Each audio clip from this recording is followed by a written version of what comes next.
Good evening, ladies and gentlemen, and welcome into tonight's broadcast for the one and only King of the Blockpound event, live here on Start Your Systems TV. My name is Kellen Brower. I'm going to be joined tonight by track designer, track creator Chris Riesenberg, and the man of the hour, Eli Block himself, also in the booth. He is currently muted, though, but he will certainly jump in and offer some commentary here and there.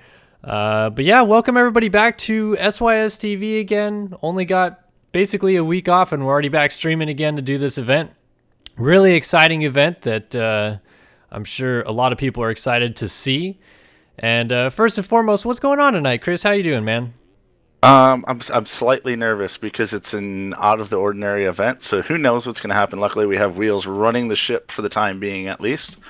And I'm sure he'll do an awesome job. And if anything does go wrong, he's here to right the ship for us. So it allows me to sit back. I'm going to actually do a little bit of racing in the AM classes, or try to anyways. And then I'll try to join you to commentate the pros. And if I end up not qualifying for some AM stuff, then I'll do that too. Yeah, heck yeah. All right, well, let's start by, before we jump into this racing tonight, let's break it down a little bit by discussing the format.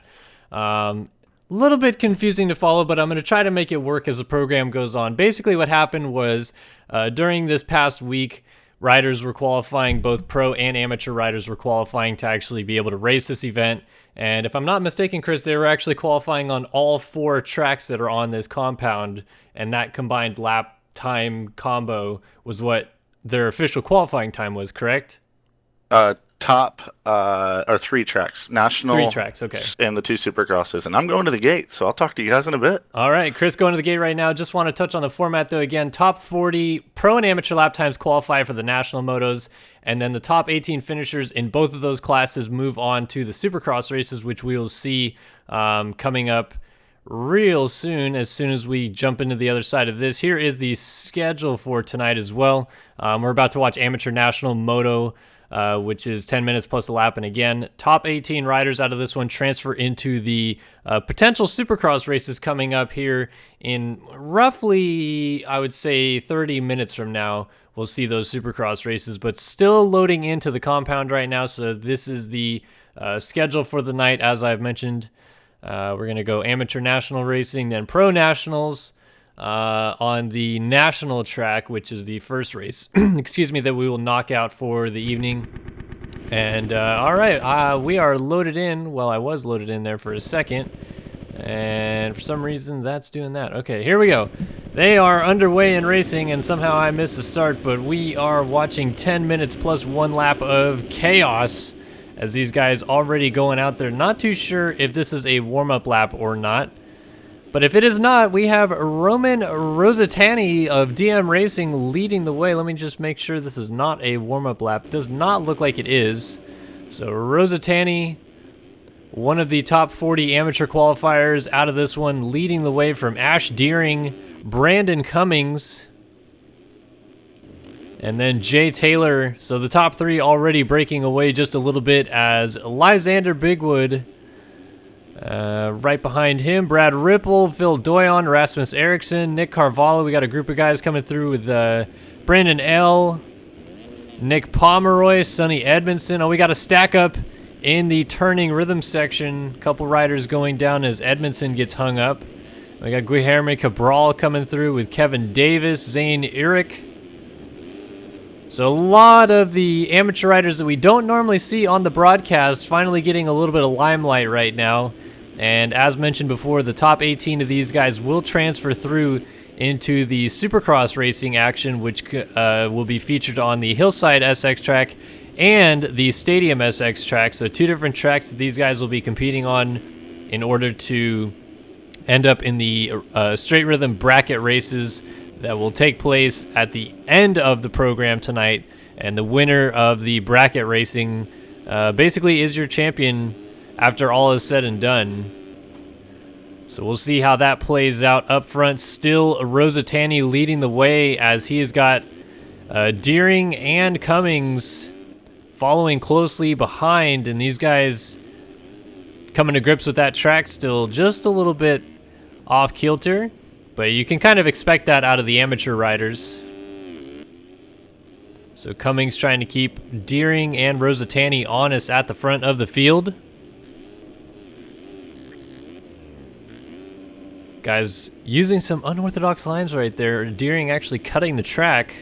We'll see if that comes back to bite him a little bit later on, as cuts could be a factor for any of those new to watching MX Simulator professional racing or amateur racing here on our broadcast. JLV, the game creator, instituted a program that calculates how often you've cut the track and how many seconds you should be penalized for that. And that is factored in the final results. So you can lose or gain a position honestly quite easy from cuts after all is said and done in a race, as Deering finally makes a small mistake and goes down. Here comes Cummings as Bigwood goes up and over the bars at the end of the sand rollers. Turning back around, he's going to lose one spot out of that one, as Phil Doyon was able to squeak by. So again, if you're just joining us, this is the amateur motocross moto. They're on the MX track right now. This one goes 10 minutes plus 1 lap, as Doyon and Rosatani, your former race leader, end up in a heap on the ground. And, oh, Phil Doyon getting flipped all around. Fortunately, does not have another fall off. So Rosatani has coughed up the lead, and Deering now goes to the front, with Brandon Cummings right behind him. Again, 10 minutes plus 1 lap. Top 18 riders transfer to the Supercross racing events, which we will see after the Pro Moto race, coming up here in about 6 minutes and a lap away from seeing that action. So again, if you are just joining us, we are currently taking a look at the King of the Blockpound event. And this is amateur motocross going on at the track. Essentially, the format is laid out so that you advance through a process where if you can make it out of the MX race, make it out of the Supercross races, you end up in the straight rhythm bracket races. And the lowest point scorer at the end of the night, basically it goes Olympic-style scoring. So right now, Ash Deering, your race leader in the amateur moto, would pick up 1 point for winning the amateur moto if he can stay where he is right now. And the lowest score at the end of the night becomes your King of the Blockpound winner. And what is unique about this event that we don't get to see most of the other times of the year is we see the amateurs and the pros combined racing one another. Right now, that's obviously not the case, but we will see it a little bit later on in the program to see how it breaks down. So Deering and Cummings really starting to come together and go for the lead now, as Cummings uses a great inside move to make the pass there. Just slid down the inside of Deering in the sand. And as they exit the sand to go through the rhythm lanes here, still battling, and look at Deering throwing it down the inside. He's going to take that inside line and take the lead back. So great battling now between your two leaders. And here comes Cummings back. They're going to land on each other, and they are both down, both off the bike. So here comes Xander Bigwood after flipping his way out of podium contention after the sand section a couple laps ago. He is now at the front of the field. So Xander Bigwood to the front. Cummings gets up. He is P2. Deering is now in third. Former race leader Rosatani sits in fourth, with Doyon right behind him in fifth. Let's go back a little further and see what's happening. We got Nick Pomeroy occupying the sixth spot. Eli Block, the man of the hour, as we mentioned before. The Blockpound created for him with inspirational ideas by him, eventually created by the one and only Checkers.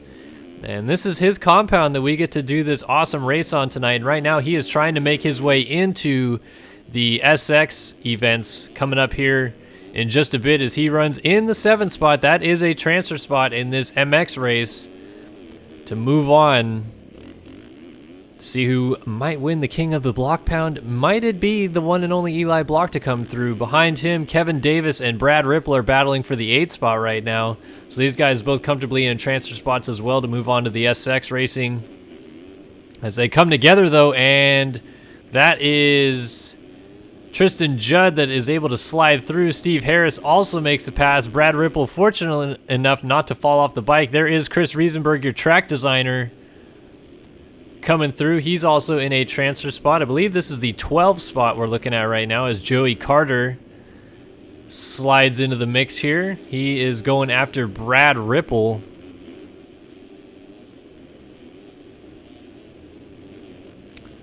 I will again show you guys the schedule as soon as this race is over. This is 10 minutes plus 1 lap, again on the MX track and the top 18 advance. So Ripple, Earl Riesenberg coming back on the track sideways right in front of Kevin Davis. Let's take a look at where these guys are. This is P13, Kevin Davis. Behind him we've got Will Bautond, Matthew Perez, Jake Webb, Alex Cunningham, and Simon Saunter is in the 18 spot. So again, getting a good look at these amateurs, seeing where their speed is at on this track. Very excited to see where the pro level speed is at as Benny Gil gets collected there with Nick Carvalho. Ricky Williams slides through, then Jared Grigo going after Jake Fisher. These guys still outside of transfer, but they're hoping to get to the back of the keyboard warrior Simon Saunter on the 568, make things a little bit more interesting.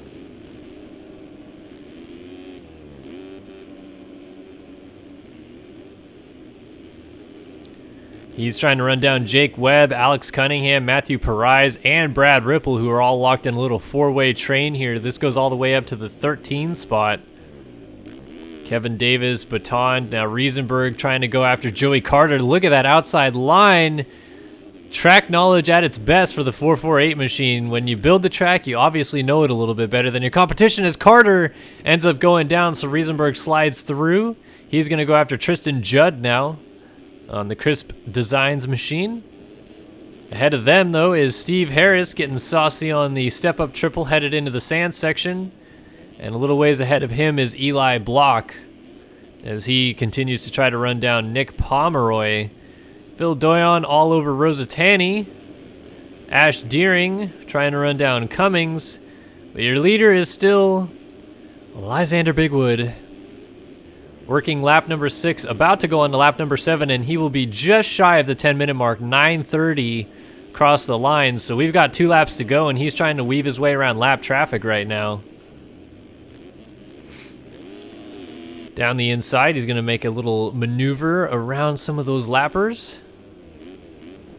and continue his forward progress. A little mistake there, but Xander Bigwood definitely has had pro speed in the past, but he ends up here in the amateur class tonight, pulling away still from Brandon Cummings. It's crazy to see after only 7 laps how many lappers are already coming into play in this race. We'll see if that is also a problem for these guys when we get to the Supercross events later on.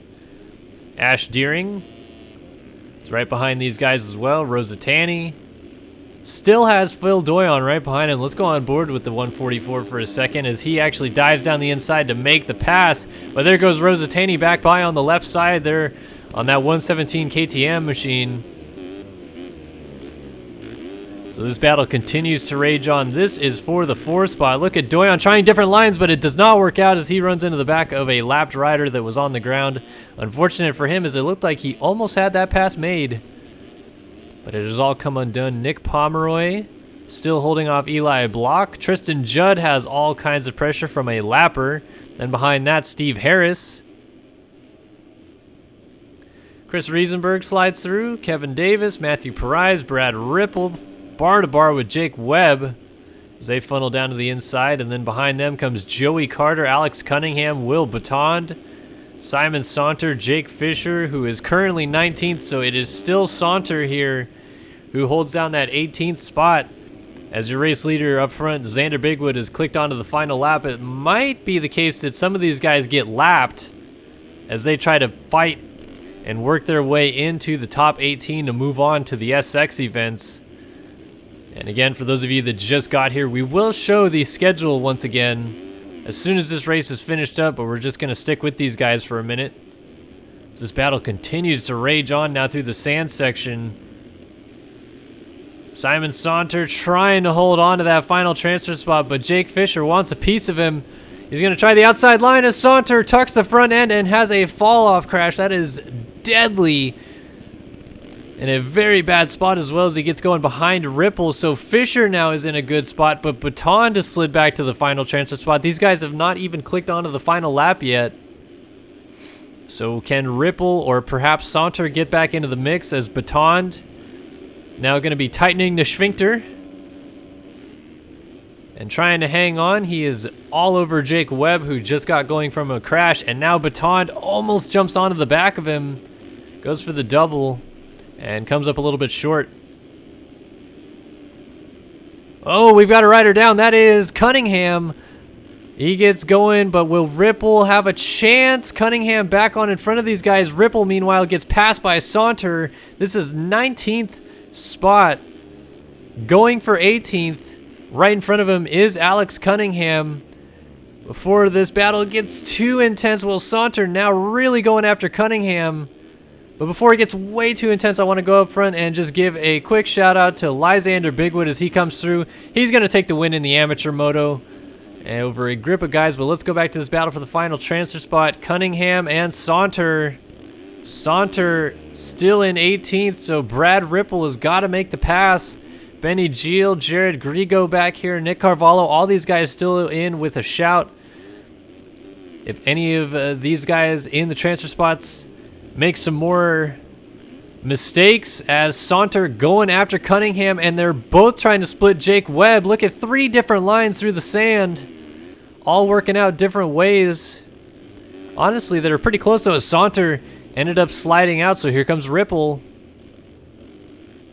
Can Brad Ripple fight his way in, or Benny Geel or Jared Grigo? Look at how close all these guys are. Just a freight train of guys that aren't in transfer spots, but they're trying to run down this man who is in the transfer spot, Simon Saunter.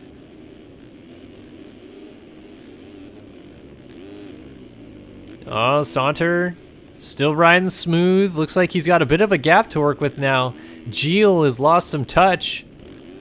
They have not quite made it to the finish line just yet. Is that a rider down? No, it was not. Although Jake Webb looks like he just made a mistake. Look at this freight train as Batond gets into the back of Webb. Saunter slides through.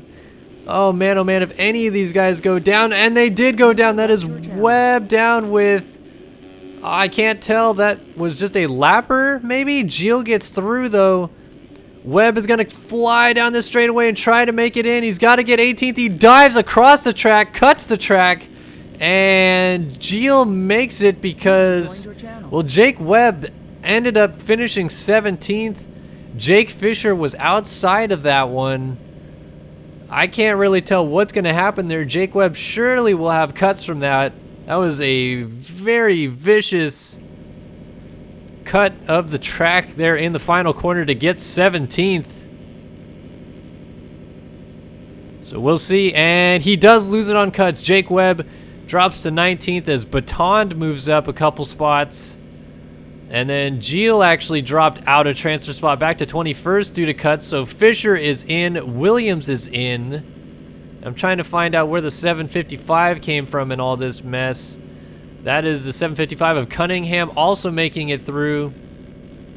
So let's try to make sense of all this. Up front, your winner was Xander Bigwood over Cummings and Ash Deering, Roman Rosatini, Phil Doyon, Nick Pomeroy, Eli Block, Tristan Judd, Chris Riesenberg, Steve Harris, Matthew Perez, Joey Carter.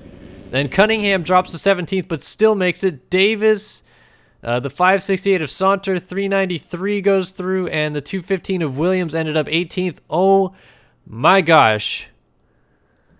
Hello. That was a little crazy. Eli Block joining us in the booth now, just qualified, I believe, in 7th out of that one. How's it feel, Eli, riding out there on the track with all those other guys? It was chaos.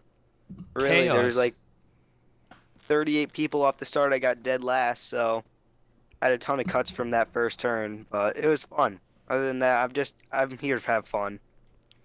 Well, here to have fun, and obviously here to take a look at what's going on your compound, as we've got users jumping in and out of the channel. But obviously, knowing this compound and it being your place, how excited are you tonight to see how it's getting played out in a race format with all these other riders on the track at the same time? It's kind of cool because I've always like loved watching RF races and all this stuff, and to see it happen on a track that I personally know, and people get to know me more as knowing that I'm this guy, it's kind of cool. Yeah. Yeah, for sure. That's really awesome that we get to see this kind of event play out too. And good for you to make it through out of that MX race to move on to the SX events. And I think I timed out. Let's see what's going on here. They already started. Yeah, they already started. So I timed out. That is going to happen on this track tonight. I'll give an update. Jordan Vanderlee in first place with Jack Haley all over in the back.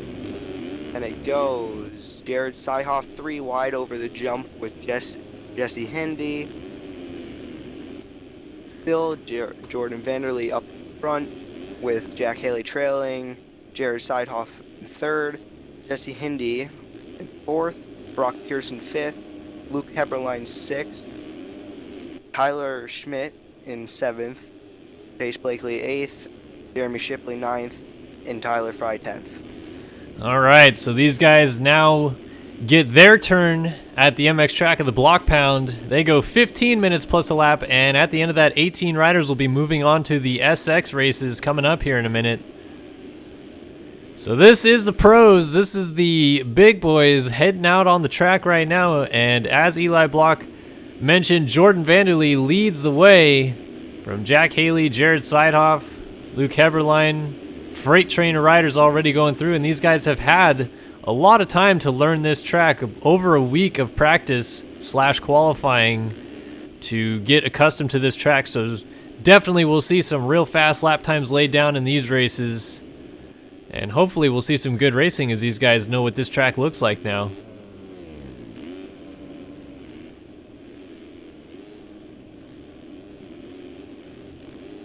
All right, funneling through, bunch of different lines being taken. As Vanderlee is going to lead the opening lap, take a look back and see Shipley behind Hindy, then Sean Klein. We've got Edward Mora, then Tyler Fry, Jesse Mullins, your reigning outdoor champion, running the one plate. Adam Holm, Craig Leake, Zoe Cross. Now we're working back towards the non-transfer positions. Sabrina Ritzler, the only girl to ever win a Race Factory Gaming 450 main event, finally shows up again and is racing tonight. And she is also in a transfer spot in 15th right now. So good on Brina to get back into the mix and feel comfortable right away. She's going to have Chase DeSalle breathing down her neck. DeSalle with a little track cut there. Transfer spot is Tyler Lewis right now. Yeah, Lewis gonna have Stanley, Hamilton, Zars, Lee, Janice, Fresquez, Holiak, Alfrey, Schmidt, Heckman, Gebhardt, Blakely, all these guys, even Buddy Parker breathing down his neck. There's 3 champions in that mix of riders that we just mentioned.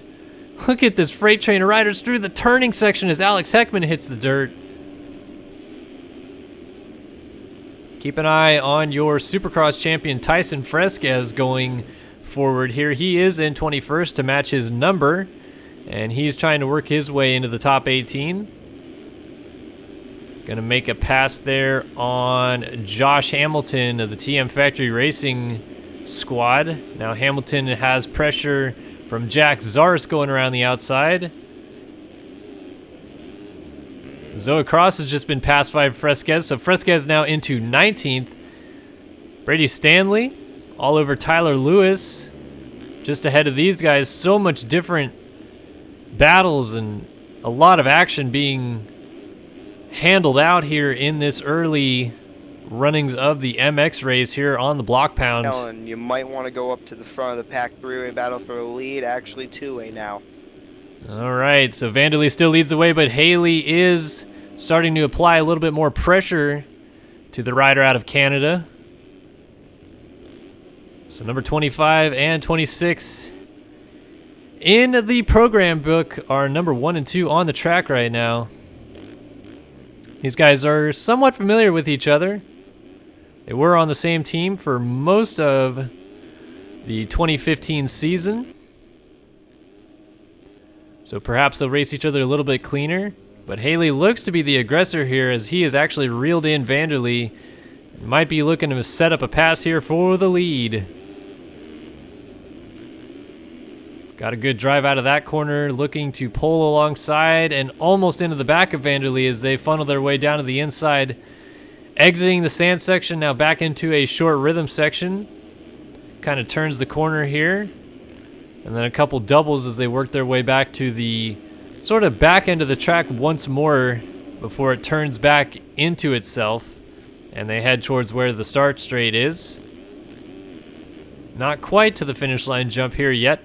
We're now 5 minutes into this 15-minute plus 1 lap race. And this battle for the lead is still a good one between Haley and Vanderlee.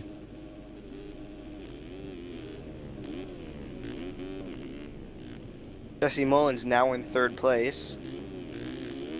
Sean Klein made his way up to 4th place, and Brock Pearson up into 5th, with Shipley all over him. So far we're seeing kind of a interesting mix of riders into the top 10 group or so, with Fresquez and guys like Connor Holiak, who just wrapped up the 250 East Championship last week, struggling early on. We've seen some surprising faces at the front as Jack Haley gets into the back of Jordan Vanderlee, and that's all she wrote for the lead battle. So Vanderlee now all alone. Haley gets up still in 2nd, but defending national champion Jesse Mullins is going to be nipping at his heels here. And I believe Jesse Mullins did set the fastest time in qualifying on this track. Mullins is pumped for outdoors, you better believe it. And like you said, running fastest time on this track is just a small sign of what we can expect from Mullins this summer. But we're trying to see what we can expect from him tonight in this multi-format race event. We're going to see some nationals, we're going to see some supercross, we're going to end it on the straight rhythm. And Mullins not really too well known for his supercross skills, although he is a very talented supercross rider. Obviously being the only 2-time 450 national champion is his real claim to fame here, and he is still going after Haley for this 2 spot.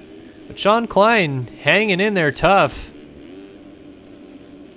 Not losing touch with those guys yet. Pearson also having a fantastic ride inside of the top 5. We'll work our way backwards a little bit here. We find Heberlein with Mora right behind him. Then we got a 3-rider train of Seidhoff, Shipley, and DeSalle coming through. And Shipley is looking to go after Jared Seidhoff. Whoa, Shipley getting nearly upside down. This is a battle of 2 different Honda teams. Shipley on the VPC FAM-MX ride almost actually got passed there by DeSalle, who's on the Prime Designs graphics machine, and Jared Seidhoff also on Prime Designs. A lot of cool setups. We're going to start seeing a lot of new setups being ran for nationals coming up. Look at Shipley having DeSalle really try to make a pass here. Oh man, he just got low on that thing. Cutting under, trying different lines. Now we see the turning corner here. Shipley's got a great line working down the inside, almost alongside of Seidhoff as they get whipped out on the triple. Wow, but look at DeSalle. Just some wicked speed. Contact, and they're both down. That's the end of that battle. Here comes Fresquez now working his way towards the top 10. Gets around, Adam Holm to move into that 9th position, I believe.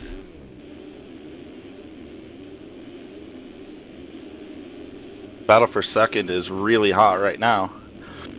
Mullins all over Haley. They're going to split lines into the turn.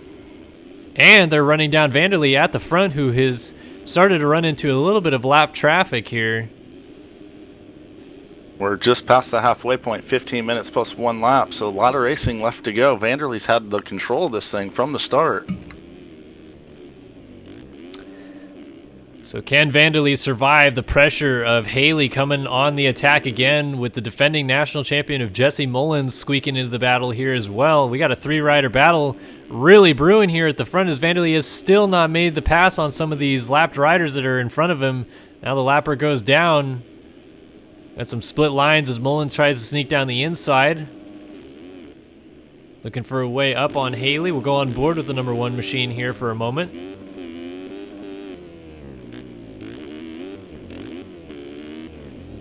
I have to say, Mullins being the better outdoor rider, if he wants to compete for the win at this event, he 100% needs to get a win at the National Moto, because I don't expect him to go 1-1 in the Supercrosses by any means. Exactly. I just mentioned that earlier, how Mullins, you don't really see him really fighting for wins too often in Supercross. Oh! He's good, but Haley gets into the back of Vanderlei again. That's the second time he's done that. Can't believe Vanderlei unaffected by that somehow. Yeah, Mullins able to slide through, now go after number 25 machine of Jordan Vanderlei. Vanderlei, a little slide out. It's going to allow Mullins to slide up the inside. Oh, there's contact! Oh! Saves its Mullins. Haley gets through, though, so Mullins not really clear sailing yet. He did have to pass Haley, though, so I feel like he's got some speed.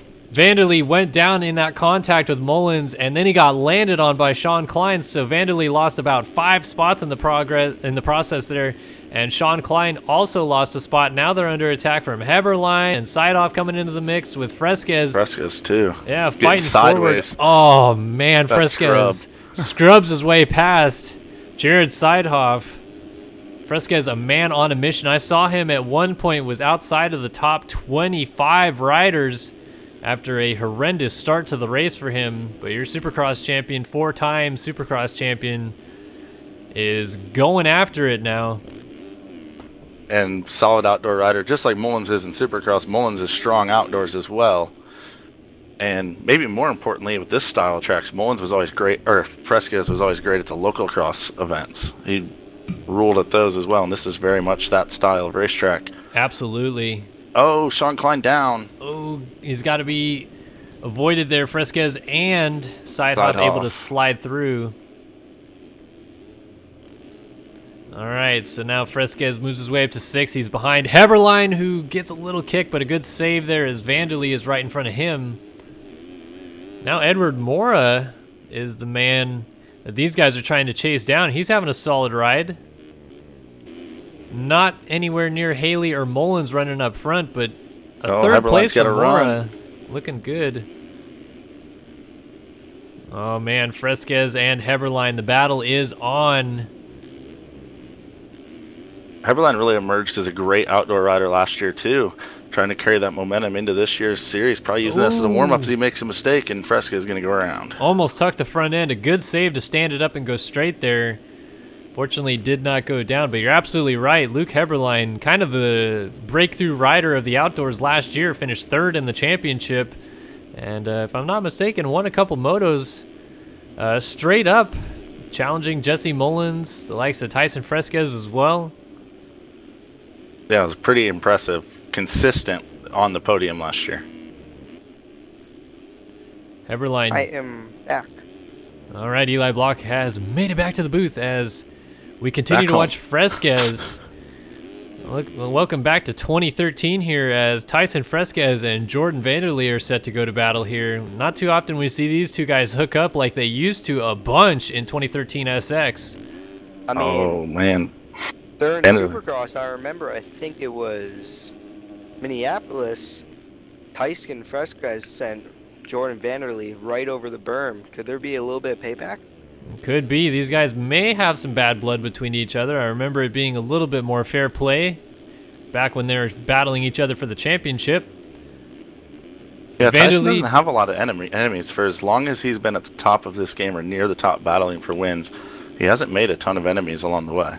That's absolutely true, but Vanderlei is not the guy that you want to see battling with someone when he has a grudge against them, because he's had a very storied past when it comes to protests and suspensions, unfortunately.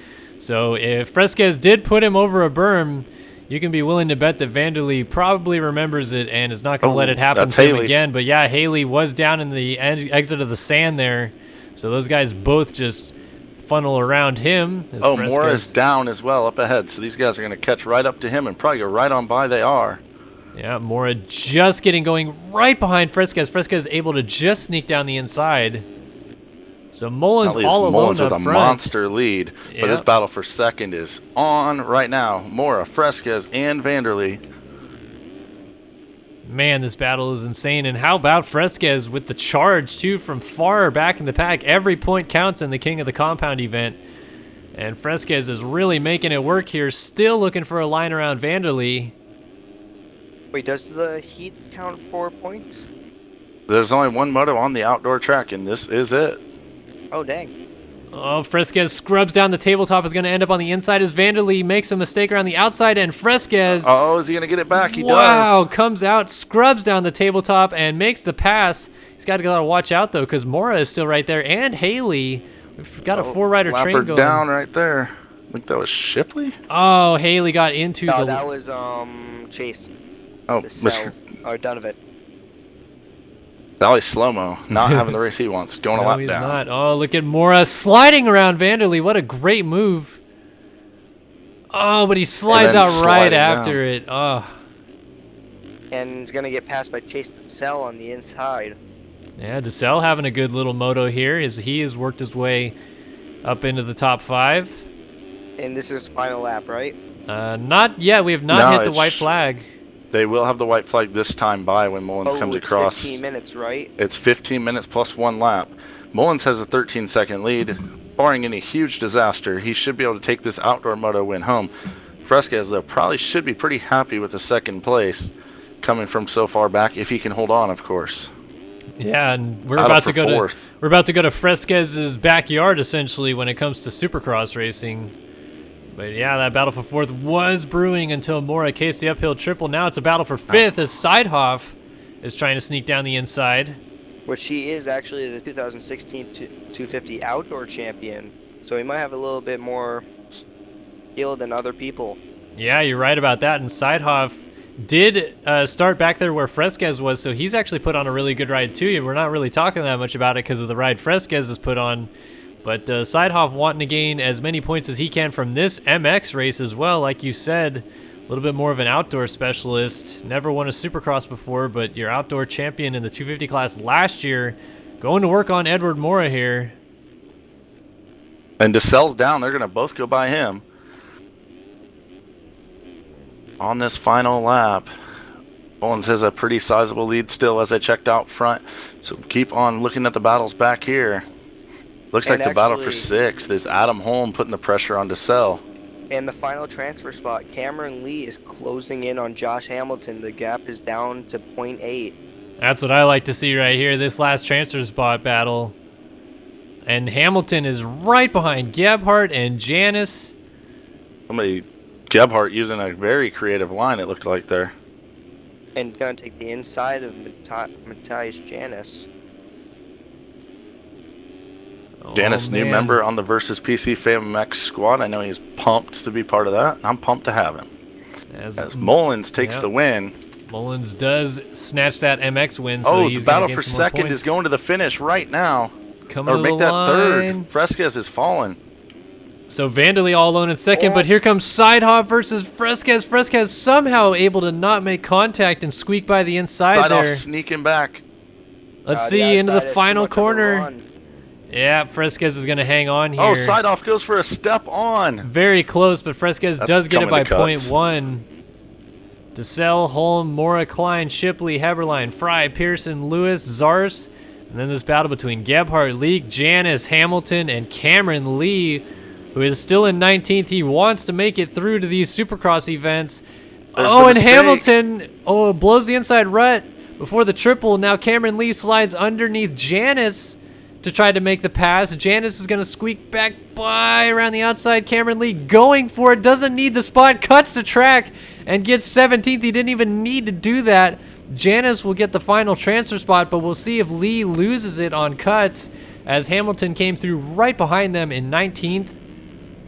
Brady Stanley outside looking in as well. So, wow, what a fight to the line in both the amateur and pro race in the MX race here. But even though Tyson went down the final lap, we can't take anything away from him running a 40.6. That is the fastest time of the race by a long shot. Yeah, that's pretty incredible. Tyson fighting through the field. Cuts are in. And yeah, Cameron Lee with that pass. Wow, DeSelle all the way back to 10th.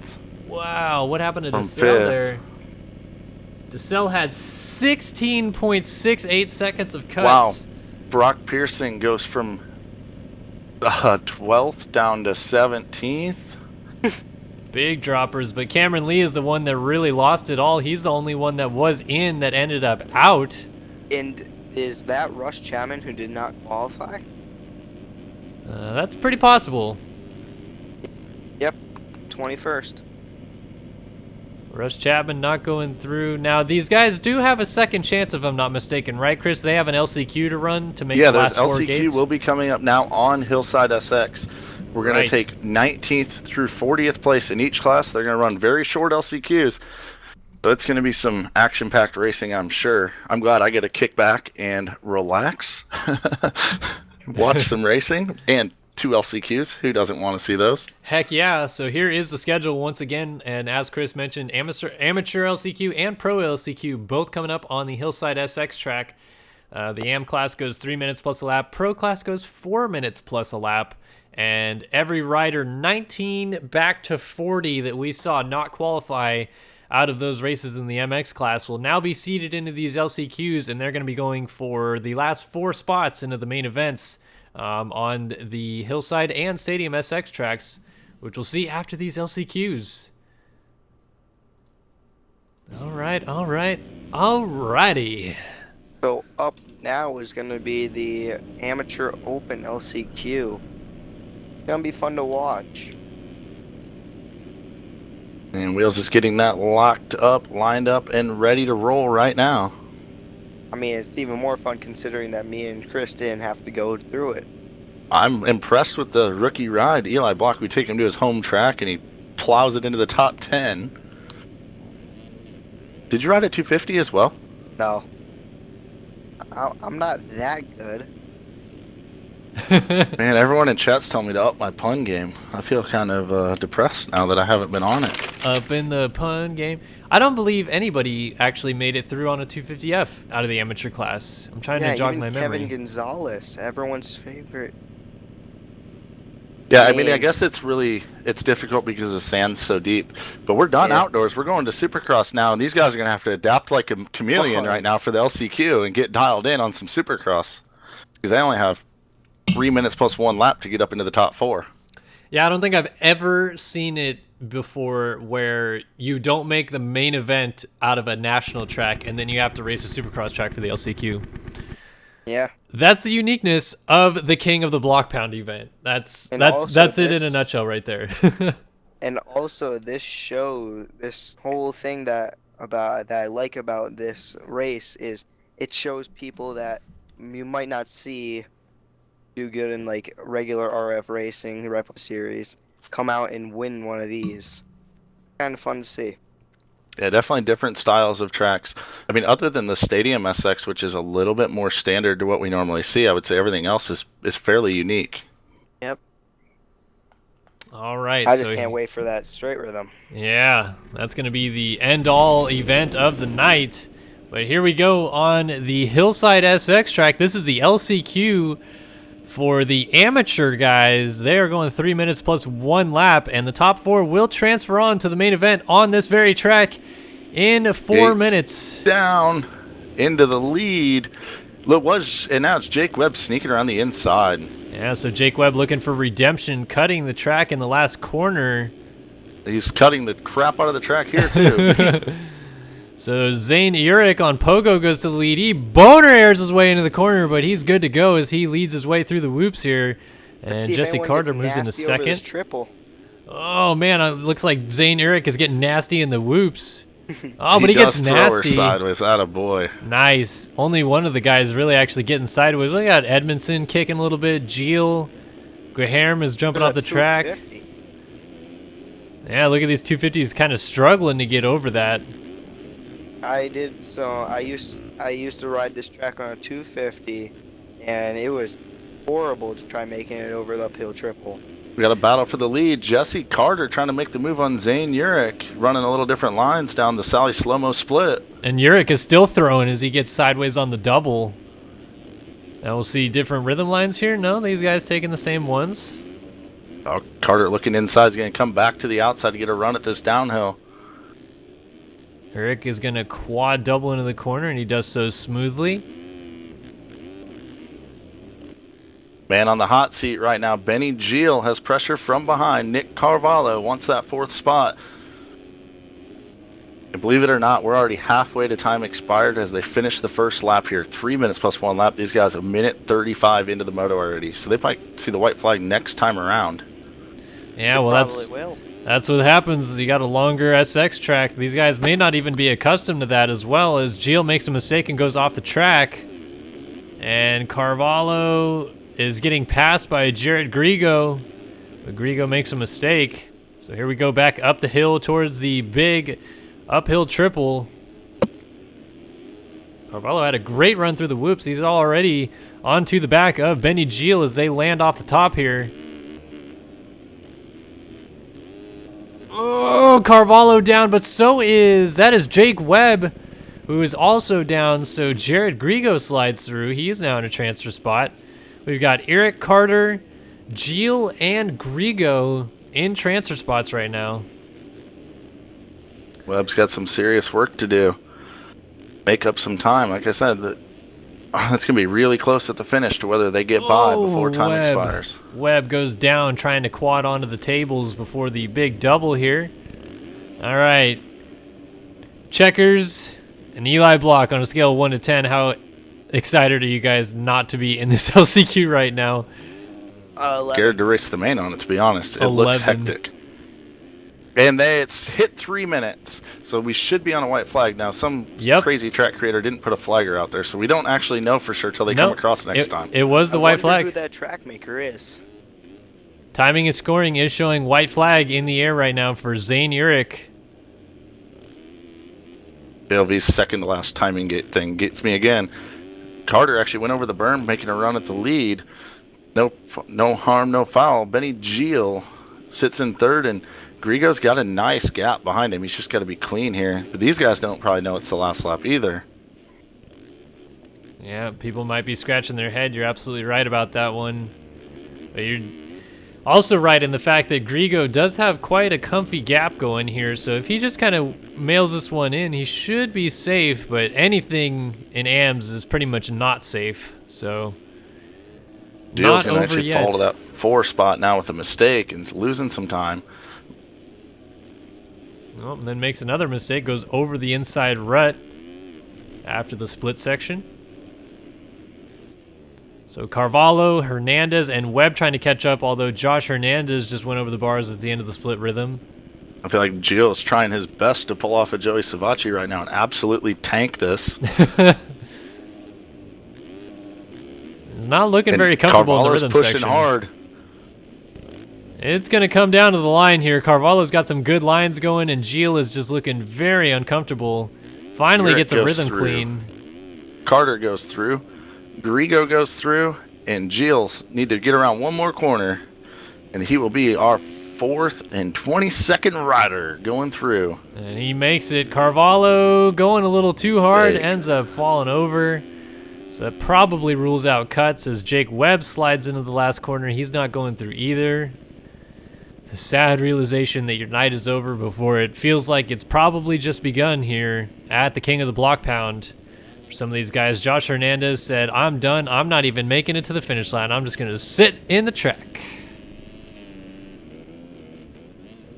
So Gatland, Cabral, Trevor Schaffer, Braden L. Hill just got sideways off the triple. That a boy, Braden. We got Eric Martin, Ethan Holland, Jeremy Gwiazdowski getting passed by, and actually he got past Ethan Holland.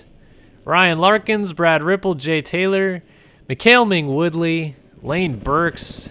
Those guys are all done for the night, unfortunately.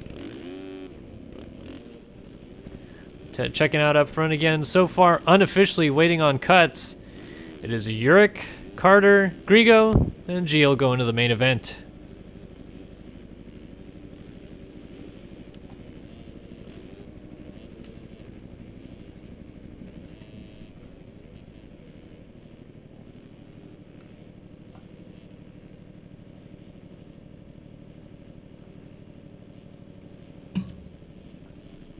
So coming up next, we're going to have the pros, and there was just to make the top 40 was extremely competitive this week, watching those guys.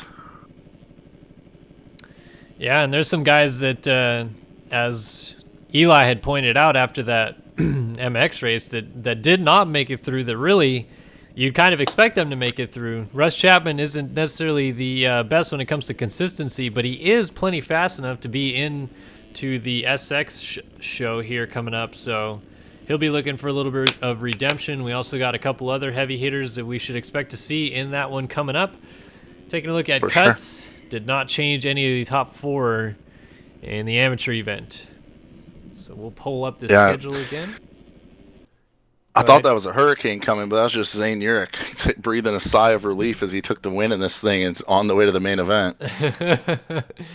You're absolutely right about that. So we've got amateur LCQ on the Hillside SX in the books now, coming up next. As mentioned, the pro last chance qualifier, Hillside SX, 4 minutes plus a lap, and only 4 riders going through for the rest of the evening. These guys are trying to keep their night alive here. And absolutely, at least if you get into this, you get 2 solid main events. So you get to participate in at least 3/4 of the event before you have to worry about making the next cutoff. Of course, the next cutoff for the amateurs is only the top 8. For the pros, it's the top 16 after the Supercross main events. Right, and that gets calculated by total points after the entirety of the event, right? That's including MX, absolutely. SX, on the Hillside and the Stadium SX track before you then seed the brackets, which, as you mentioned, only 8 amateur riders going through and 16 pro riders going through into the straight rhythm event, which will be the deciding rounds here for the king of the Blockpound. Yeah, and we'll have our first update on results here after this first main event. So we get through these LCQs, and then we'll get the first rundown on where everyone sits after the first 2 motos. So excited to see that as it starts to shake out. We have a long night of racing, so bring your helmets and bring your seatbelts the way it's looking.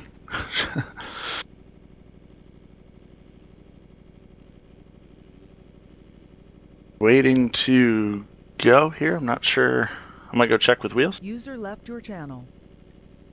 All right, Checker's going to take a look at what's going on with the program. We should, as mentioned, have that pro last chance qualifier coming up here. And we've got 2 MX races and an SX LCQ in the books. Now, what are you thinking of the night so far, Eli? User joined your channel. It's turned out as like what I want it to be. It's just great to see all these people come around just for an event like this. I feel like it's a good thing. It's like a good event for like all the pros and amateurs to prove, like, if you win this, that you're the one to watch out for. Yeah, you're right about that, and I think this is also a good kind of prelude to the MX season that we've got coming up, to see really where these guys are mentally going into the outdoors after the Supercross season. The grind of that's over. Obviously, Fresca's winning the championship there, but now switching gears, going outdoors, everybody on 0 points once again, and we're going to see, whoever's the king of the compound, they kind of go on to Hangtown next week with a target on their back, if you will. Yeah, for some more confidence. Absolutely. All right, here we go. We have got a big group of people on the line here, set to go. Last chance qualifier is underway on the Hillside SX track. Schmidt from the outside had a good start, gets absolutely blown up. Clay Alfrey, and looks like Brady Stanley going to get 1 and 2 out of the gate. 188 and 22 up front on this one, and it looks like perhaps that is Russ Chapman also in the mix as well. Here comes Alex Carlo to put Buddy Parker up the berm. Parker making his pro debut, coming out of the AM ranks. All right, so we've already got a little bit of shenanigans going on, and we're not even but 4 corners into the LCQ here as Carlo makes a mistake, and now Parker might give it right back to him. And yeah, Lee sneaking down the inside, goes through the tires there, but he's going to squeak down the inside of Parker. Let's see how the lines work out here. Cameron Lee is going to end up offline, actually. Yeah, I was actually playing with Cam in one of the qualifying servers, and he had some weird lines that actually kind of worked out in that split section. So I'll see if he runs them. Oh man, dualies or trilies as Parker tries to shut the door on Cameron Lee, with Carlo also coming into the mix here. Carlo busts out a quad mid-rhythm and he might just squeak around Cameron Lee around the outside. Lee has to check up. Here comes Kyler Hockey into the mix. He had to check up to not get into the back of Lee. Lee slides out a little. Oh! Hockey just runs straight into him. I don't get what the point of that was. Wow, Lee gets stood up after a small mistake, and Hockey just plows him, so they both go a little bit further backwards than they wanted to, I'm sure. So now the top 4 is Clay Alfrey, Brady Stanley, Russ Chapman, and Bodie Parker. Parker, no, that's And Carlo down. Alex Carlo goes down, getting passed by Chase Blakely and Tyler Schmidt. Maybe Jeremy Siebold. All right, so these guys on the outside looking in want to get to this train of riders inside of the top 4.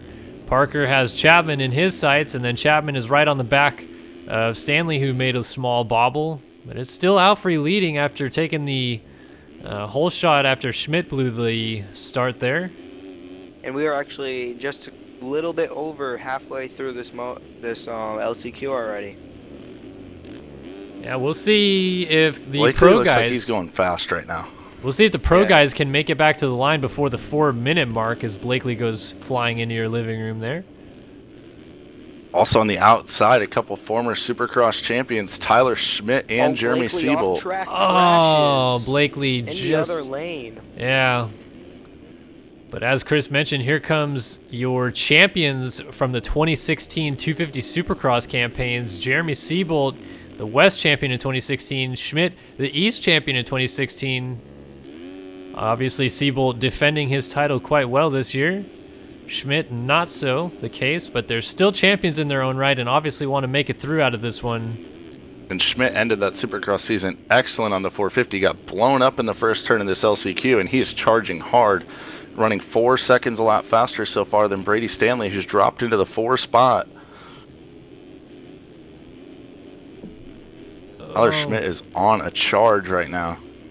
And as mentioned, they did actually get back to the line before the 3-minute mark, but I don't know what This I'm is talking 4. about because Now this 2 is laps 4 to minutes. go. Yep. So 2 laps to go. Alfrey, solid race right now. Chapman second. Parker, I would say the surprise of the group, riding really well up in the 3rd spot. Yeah, I was actually in a call Discord with Bodie today, and he felt pretty good about this track. Behind all that nonsense, it was Siebold who ended up going down behind Tyler Schmidt as Brady Stanley is starting to slip to the clutches of the number 36 rider. Schmidt is coming. Schmidt is absolutely railing right now.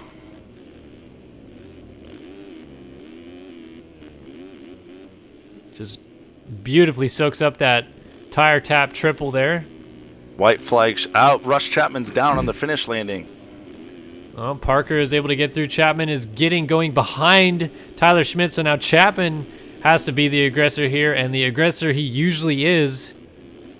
And Triples the up thing is, across the inside. I don't know where the timing gate's at specifically there. He's just going to try it right now. Down the inside, block pass on Schmidt. Schmidt plays it perfectly, and Chapman has to check up.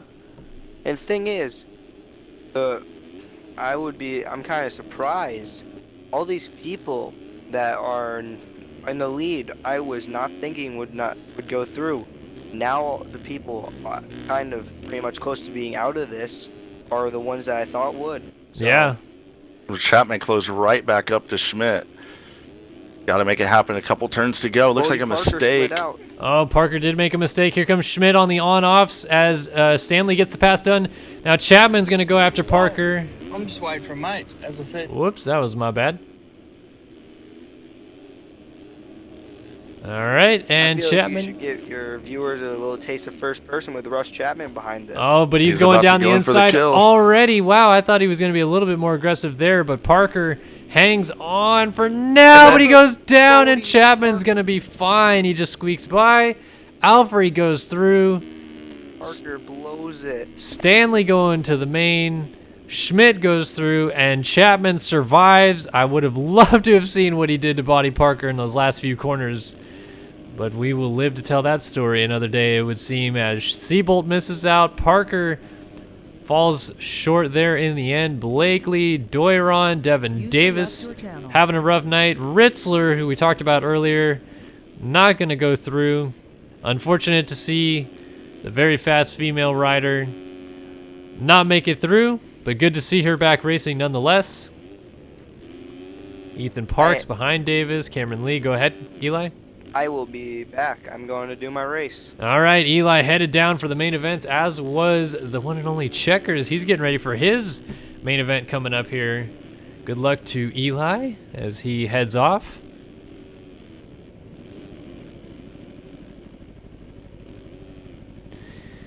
Cameron Lee not going through. Chase Donovan having a rough night. Zoa Cross, Kyler Hockey, Alex Carlo, Kevin Ferzaka, Alex Heckman, who in chat said that he was having some internet issues, so that's unfortunate for him. Also, no Mahan or Hindi or Jack Haley. Jack Haley not making the main event is kind of a disaster after how well he was riding in the MX track, but unfortunately no Haley tonight. Wow. All right, so as mentioned, here comes the main events. As now we will once again take a look at the schedule. Also bring up the format here in a moment, but we have now completed that Pro LCQ on the Hillside SX track. 4 minutes and a lap in the books. Amateur Hillside SX main event, 10 minutes and a lap coming up. And Checkers, Eli Block, who've been joining me in the booth, will be racing that one, so we'll see them in a couple minutes here after that one's over. Then on to the Pro Hillside SX main event. Then we switch over to the Stadium SX track, the amateur and pro main event there, same exact format, and then moving on to the straight rhythm. Here it is again to see what it looks like for the format. Top 40 qualified into the national motos, and then the top 18 finishers out of the national motos advance to the SX main events right away. We just saw the LCQs to fill out the 22-man field for each, but then after these SX races are over, we will tally up overall scores for both the Hillside SX, Stadium SX, and the national race to determine who makes it into the bracket races for the straight rhythm. 16 go for the pros, 8 for the amateurs, and then the lowest overall score at the end wins king of the Blockpound. So we'll see what happens there. Open Amateur SX coming up here. There's the list of riders in chat who will be racing this one. And here we go. Here we go. Ready to race some amateur supercross on the Hillside SX track. Who's ready to see this one? I'm excited to see this one just for the entertainment value of it. Obviously, from my position, seen basically only the pro class racing this year. I've seen a couple of the AM races, but not as many as I would like. So I'm excited to see what these guys, just raw amateur supercross racing, looks like this year in 2017. And we're about to get a solid taste of that, but unfortunately, I don't know why that keeps popping up, but anyway, we are back on the MX track, so somebody did something wrong here. We're going to get a red flag in chat.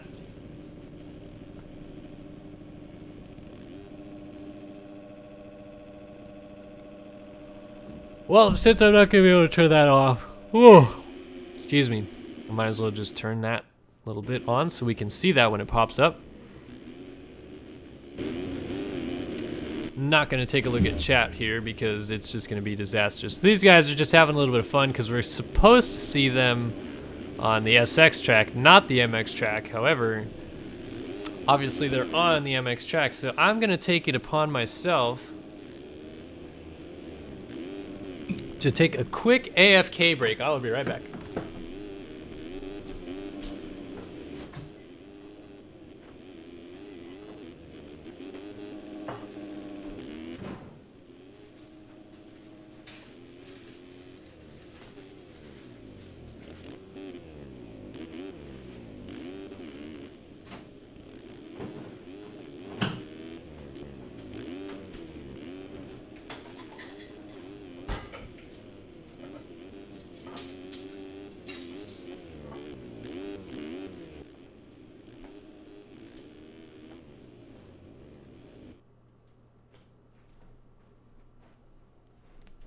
And we're back.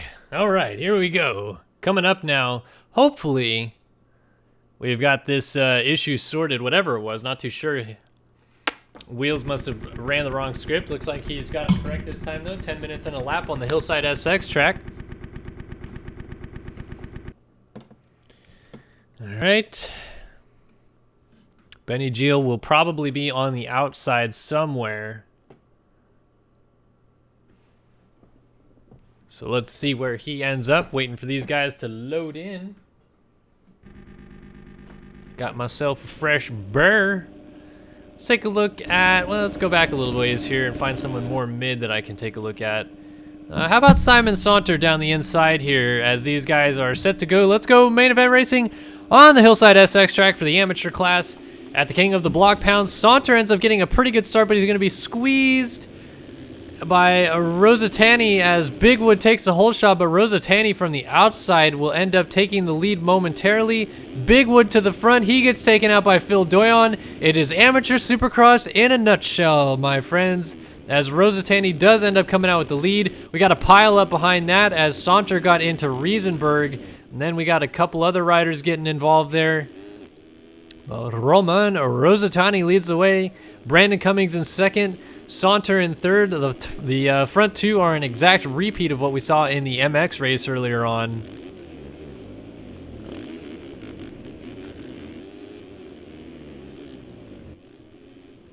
All right, so Saunter trying to get going here with Cunningham, Riesenberg, all with good starts. Deering, Doyon, Fisher, Carter, Batond, and your MX winner, Xander Bigwood, after taking the whole shot, ends up back outside of the top 10, but he just made a pass there on Will Batond.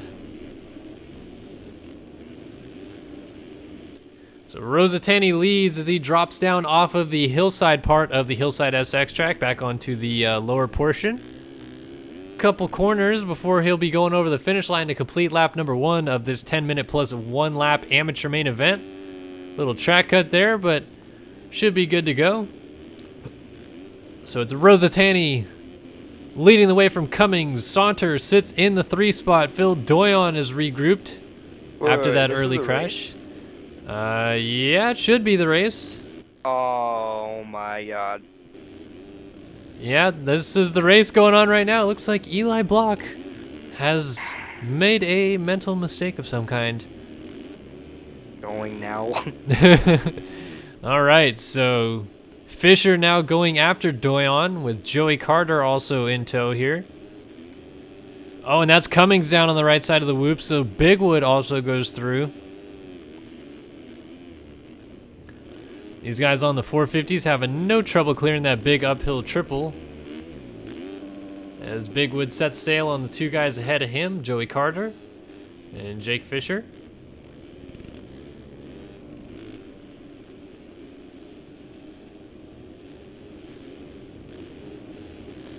Will rip my chances of winning the Blockpound. Poor old I'm Eli swiping right, Block. as I said. And Body 15 now following the channel. Thanks, guys. As I said, I just decided I would turn that on because I forgot I needed to actually turn off the Streamlabs bit, but I don't have time to do that.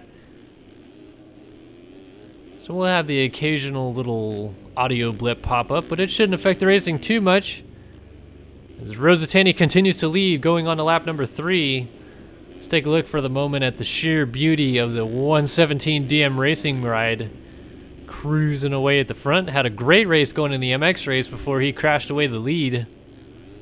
And he is hoping to not have a similar problem go on here.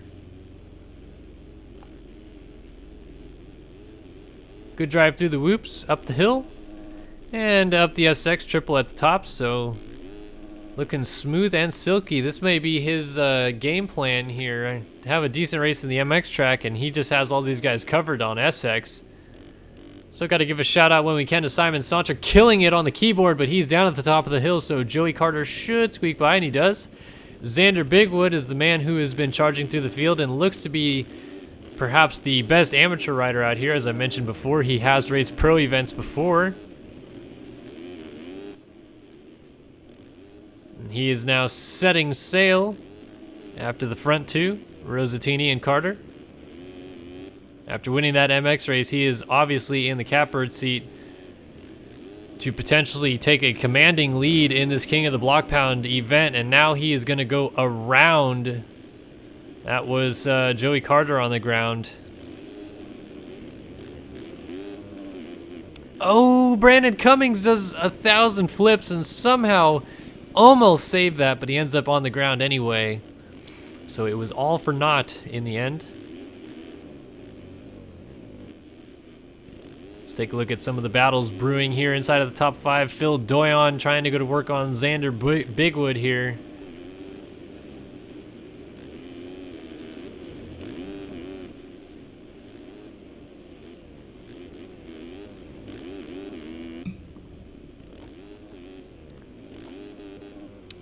Bigwood looks like he has settled down from his early mistakes that he made in the race here. And is now charging forward, starting to creep away a little bit from Doyon. Still has a lot of work to get to Rosatini, your race leader, but we are halfway through this thing now. Oh, Rosatini, a mistake?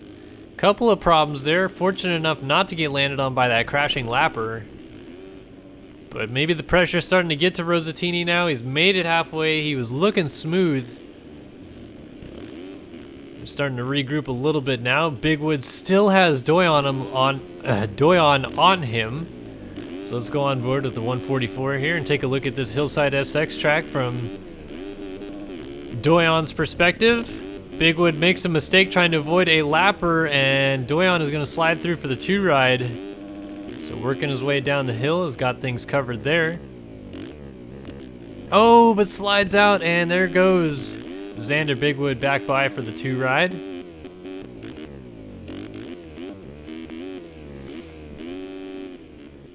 Behind him, Saunter losing touch, but Joey Carter's trying to stay in touch with him.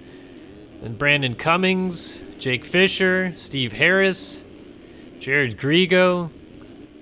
All these guys trying to gain whatever points that they can at this point, because the top 8 riders will be advancing when you tally up the points from the Hillside SX race, the MX track race, and the upcoming Stadium Supercross race. All 3 events will be tallied into a final score, and the top 8 riders from those 3 events will be seeded into the bracket race for the straight rhythm event that will end the night here at the King of the Blockpound, and we will be crowning the King of the Blockpound and essentially the Prince of the Blockpound champions, the amateur and pro champs. Here comes Grigo trying to make a run at Steve Harris and Brandon Cummings, who is still just throwing the sauce on the uphill triple. Trying to get a good drive to triple in there as Steve Harris cuts the track. Let's take a quick peek back up front as Rosatini did throw it away. Doyon versus Bigwood is the battle, and Bigwood eats crap going into the Supercross triple. Doyon elects to take it safely there and single doubles the triple. So now Doyon is your race leader, clicking on the lap number 6 here. 7:42 and some change now into the race. A 10-minute plus 1 lap affair here.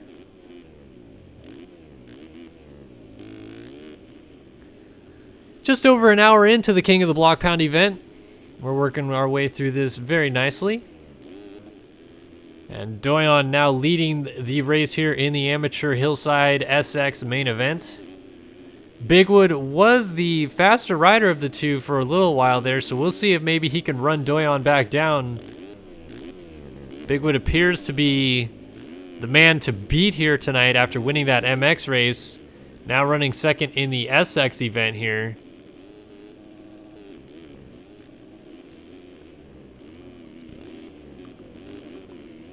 Rosatani led early on in this one, but he has now slipped back into the 3 ride, but still putting on a very solid effort here.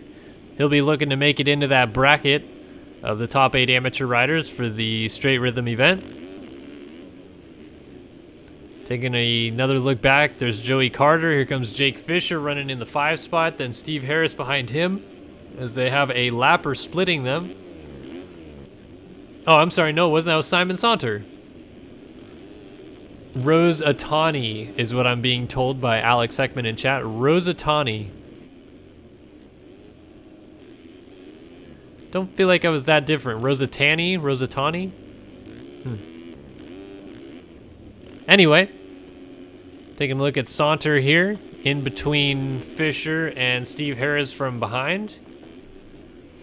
Jared Grigo trying to keep Harris in touch here, so he's got a couple riders in front of him that he could go get. And he has a comfortable gap behind him. No real sight of anybody in touch there. Oh, that is Steve Harris going down in the rhythm section. So Baton goes by. Here comes Chris Riesenberg. Not going to quite get there as Harris gets going before that.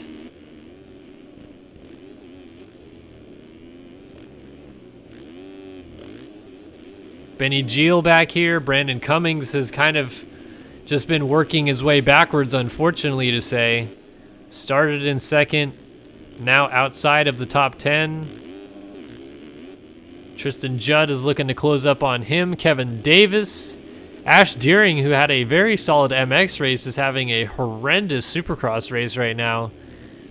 He'll obviously look to turn that one around when it comes to the Stadium SX event, as we are on the white flag lap here. Take a peek back up to the front of the field and see that Phil Doyon is still leading. Not out of the woods yet, though. Bigwood is closing. Let's take a look at the gap here, 3.9, and Bigwood just ran back-to-back 23-second lap times. Doyon not able to run those lap times, and now having a couple problems through the rollers trying to work around some lap traffic. So let's go on board for this final lap with Xander Bigwood.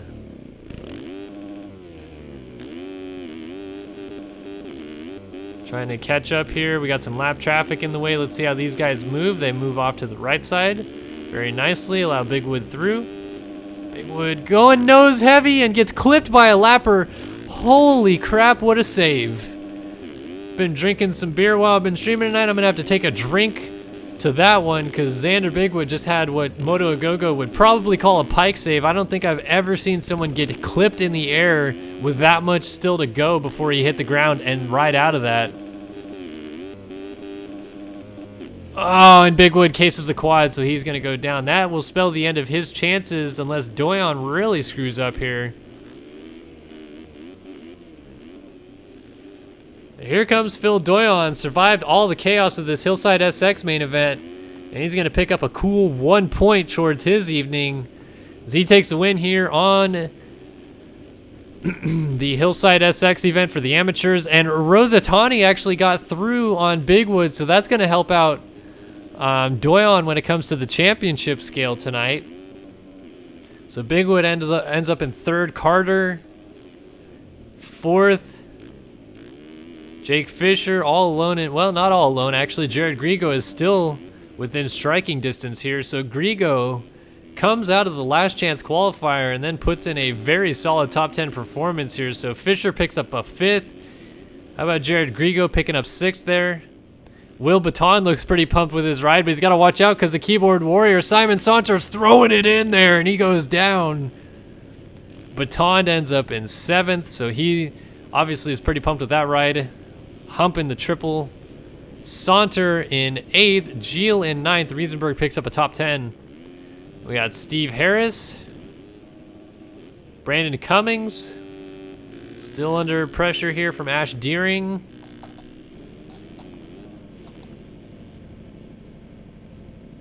So Deering comes through. Nick Pomeroy. Kevin Davis. Going through, Matthew Perez behind him, Tristan Judd. So Perez, Judd, then Cunningham was 18th, Carter 19th, Urich was 20th. Eli Block apparently did not get the notification that they were racing. He ends up 21st. Ricky Williams, DNF, in 22nd. Taking a look at cuts to see if anything changed. And amazingly, oh, actually Bigwood did get second on Rosatani there. Holy crap, Rosatani had 7.09 seconds of cuts. Woo, brutal. I feel like that was the most fun race I've ever done in my whole life. Yeah, well, you put on the charge all the way back to 21st. Dang. Yeah, that really sucks. User joined your channel. All right, Eli Block and Chris Riesenberg joining us back in the booth after their exciting race where Eli Block did not realize they were racing, and Chris Riesenberg charged from several crashes inside of the top 10. Hey. And now we're going racing for some pro class. Oh, yeah. Chris, I thought there was a mistake because I was second row off that race, so I didn't even start. It's not good. So I guess I gotta come back for the stadium. Where how many people make it to the straight rhythm? Everyone? 8. 8. 8 NAMs, 16 in pros. So 8 All in the right. top 8 in the top points. Yes. Yes, top 8 in points. Oh, okay, I'm done. I wouldn't say that. If you come out, I mean, what did you finish 7th in the first Oh, one? Shipley just hit the Yeah, I gate. finished 7th. Gates down. Turn number 1. Fresquez with the start, but he's going wide. Is he going to get around the corner? He does. Oh, he comes up short on the table over though. Somehow able to keep the lead. Mora was heads up, not landing on him. Actually checked up, encased a little. Sidehoff is right there. Tyler Lewis in the mix. Oh, stack up. Mullins in it. I see Shipley, Tyler Fry, a couple others. And Chapman is buried, as is a couple other guys. Josh Hamilton was bringing up the rear coming into that group.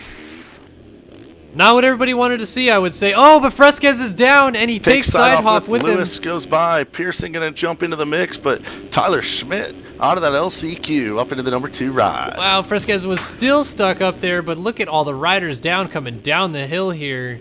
Holy like gift and a guys half. I feel like the guys from the LCQ might have more time on this track right now, getting used to it.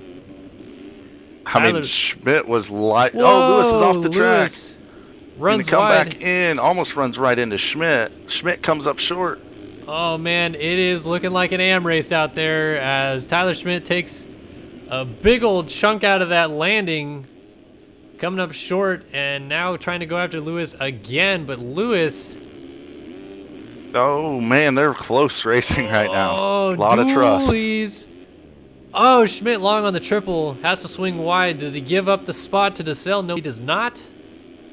DeSalle, Mora, Fresquez. So Fresquez, even after that crash, still inside of the top 5, completing lap number 1 here.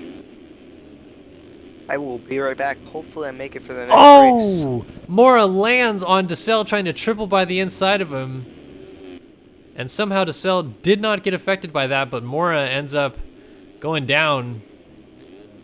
Battle for the lead is still brewing though. Lewis trying to hold off a charging Tyler Schmidt. Look at all the 250 riders we have up front here. Lewis and Schmidt. Do you hear that Jaws music playing? Because that's what's happening. Look back in the number 4 spot. Yeah. 4-time Supercross champion and reigning Team Volcom number 21, Tyson Look Fresquez. at these different lines. 2 inside, 2 outside as DeSalle slides out. Fresquez goes through. And Schmidt actually made a mistake. Fresquez is going to have him into the turn. Dualies. Oh, man, I love that camera that I set up. And Fresquez stuffs him going into the corner after the double. Now the pressure back on Tyler Lewis. This time it's not Tyler Schmidt, it's Fresquez. Going to clip that. Oh, my No God. one human doesn't completely wad right there. He does lose a lot of spots. Well, 2 to be exact. Yeah, well, 2 is a whole lot different than the 10 he would have lost from going down right there. I don't understand you, Tyson Fresquez. What is it? Who are you? Hacks. Like, I've never, ever seen someone get kicked that hard and just be like, nah, we're good. We'll just go over the berm. Call him anonymous with those hacks. Oh, my goodness. It's ridiculous. Still makes a mistake, though. Here comes Stanley trying to make a pass. Rush Chapman right there, another rider out of the LCQ, along with Stanley. So the LCQ Warriors, 3 of the top 6 right now. That was kind of similar, actually, in the amateur race. We saw some of the LCQ guys running up front a little bit.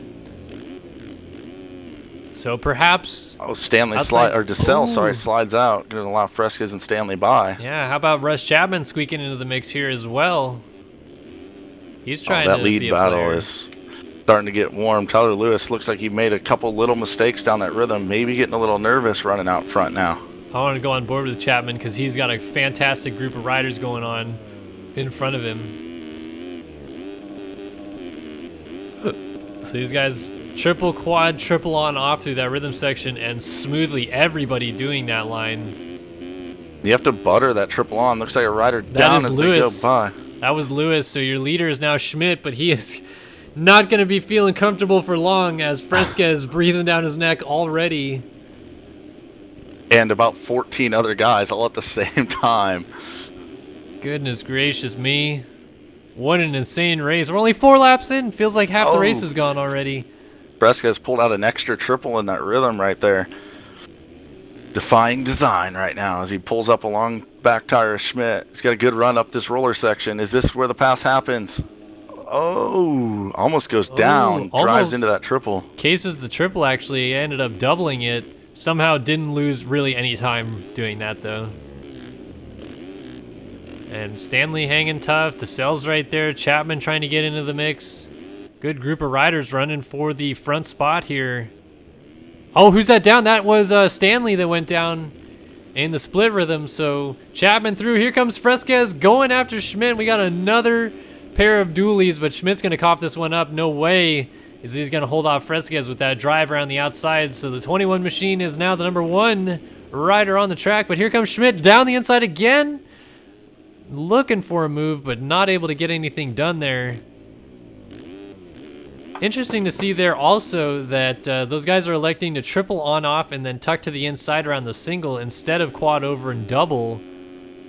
Again, another checkers built track proving that multiple lines are available.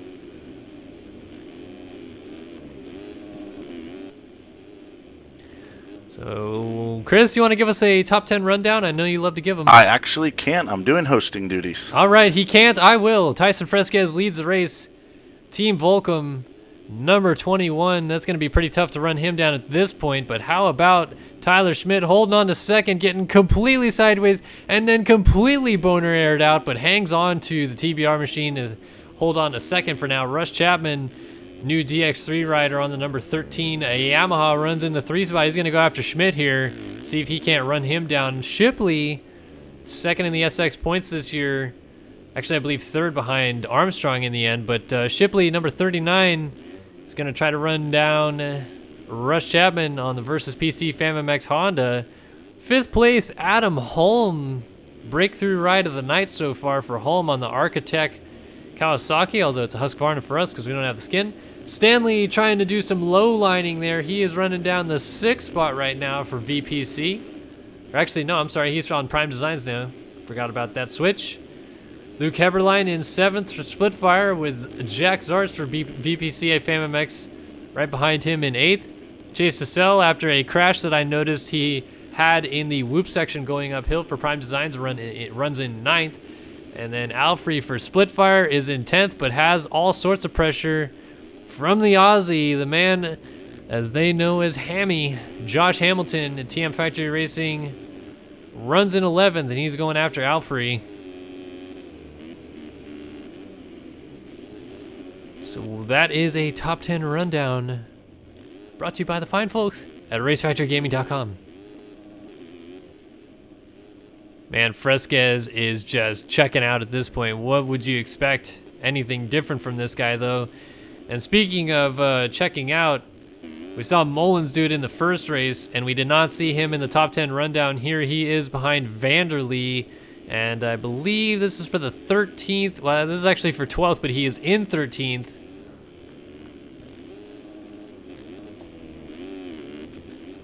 So Mullins, after winning the MX race, kind of doing a little bit more of what we kind of expected out of that for him in Supercross. Not to say that Mullins can't do better in Supercross. He certainly can, but he is definitely not the dominant force in Supercross that we expect outdoors. He will certainly charge forward, get a good finish out of this one. He has still got 3.5 minutes and a lap to work with. We'll see where he gets to. Someone asked to watch Russ Chapman on the drop down. Let's see what he's doing here. We'll stick with him for a lap as he just ran a 21-1, but still just losing time to Fresquez lap after lap.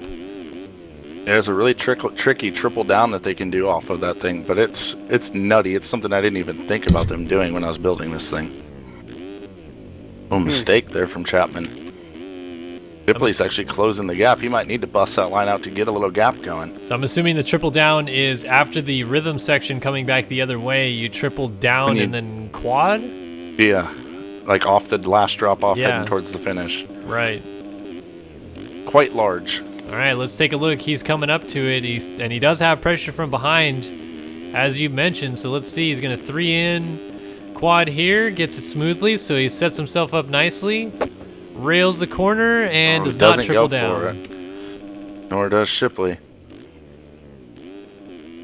Wow, Adam Holm just did a flip, by the way, back in 8th spot over the massive double. I was just looking, there's a huge group of riders. Back in, let's see, 5th on back. Ooh, mistake out of Zars, I believe that Heberlein was. actually jumped up in there. There's Schmidt down. They're going to go by him, so that's going to move Stanley to 4th, Holm and Zars, new pickup on the Versus PC Fam MX team, into the 6th spot. Heberlein looking pretty solid in Supercross. We talked about how good he is outdoors, but Supercross not looking. Commentators curse. Sorry, bud. Oh, the Gravedigger bites the dust again. How about the battle going on in front of him, though? Tyler Schmidt and Chase DeSalle still on the back of Jack Zars here. Zars missed a triple there. Schmidt goes aggressive to the inside, puts them both down. Man, he lit him up. Thank you. Don't think Zars is going to be too pumped on that one. Yeah, I don't know. Schmidt's not usually that guy, so Zars definitely must have done something to upset him. But talking about having new riders on Versus, you guys seem like you've picked up a lot of new riders this year. Yeah, well, you know, try to put some young blood into the team, I guess you could say. Man, Zars was about to be even more pissed because Tyler Schmidt almost cut the track to take him out. I don't think it was on purpose, but... DeSalle with the mistake. Come on. Peek back at the Tyler front. Schmidt all over Zars. New rider in 2nd place. Shipley's made his way around Chapman. Chapman only had 122 lap time, so it's not like he made a huge mistake. Boy, what do you know? Mullins dominates the MX race, and then Tyson and Shipley run 1-2 in the SX track. It's like they know what they're doing or something. Yeah, they each have their style of racing. They're both pretty good at the other one as well, but they're definitely preferred type. Chapman's trying to reel in Shipley here. Both getting a little saucy on that uphill triple. I like to see it. And these guys are like endurocross riders running over those tires. So Chapman goes big into the turn. This battle for second still raging on here. Shipley. Oh, Chapman's going to land on the sidewall here. Somehow saves that. Wow. Good save. Actually didn't lose much time there either. It always amazes me how these guys, whoop. My game goes just for the downhill this time. Froze for a He's second. going for it. What Nails is it. happening? My game is having an aneurysm. What is this? Is anybody else lagging? Negative. I had to disconnect actually and reconnect, but I'm all smooth when I did. Huh. I'm going to try that theory because something just happened to my game. I'm going to continue to call the action while you load back in. Chapman is all over Shipley, and he just slides out trying to jump to the inside, so that battle has now ended. But he's got a 20-second gap over Brady Stanley in 4th place. Best battle on the track right now is for 6th between Schmidt and DeSalle. And as I say that, Schmidt's going to jump off the track. Doesn't lose too much time. Goes down in 9th. Man, how about this dang ride for Adam Holm right now? He's keeping Stanley on us for 4th here. He was good in that outdoor moto as well, running up in the top 10. And Yeah. I think he's been riding with Tyson a lot, and obviously I think that would make you pretty fast. Yeah, he did have a pretty quality season when it came to 250 East Supercross, so obviously no slouch, but I guess I just didn't really expect to see this level of riding from Holm. A little Yeah, surprising. for sure. 3-digit rider, and he's putting it consistently into main events and such. The cell goes down, Schmidt gets by. Like as I said, this could show people might not do great during this regular season, but And Frescas it shows wins. off. Fresquez wins and does a epic stoppie after the finish line. I like it. Oh, Shipley God, I got takes 2nd. Chapman coming to the line should hold on to 3rd, barring any sort of disaster. Stanley still has Holm breathing down his neck here for 4th, so got to be on his toes to the line here.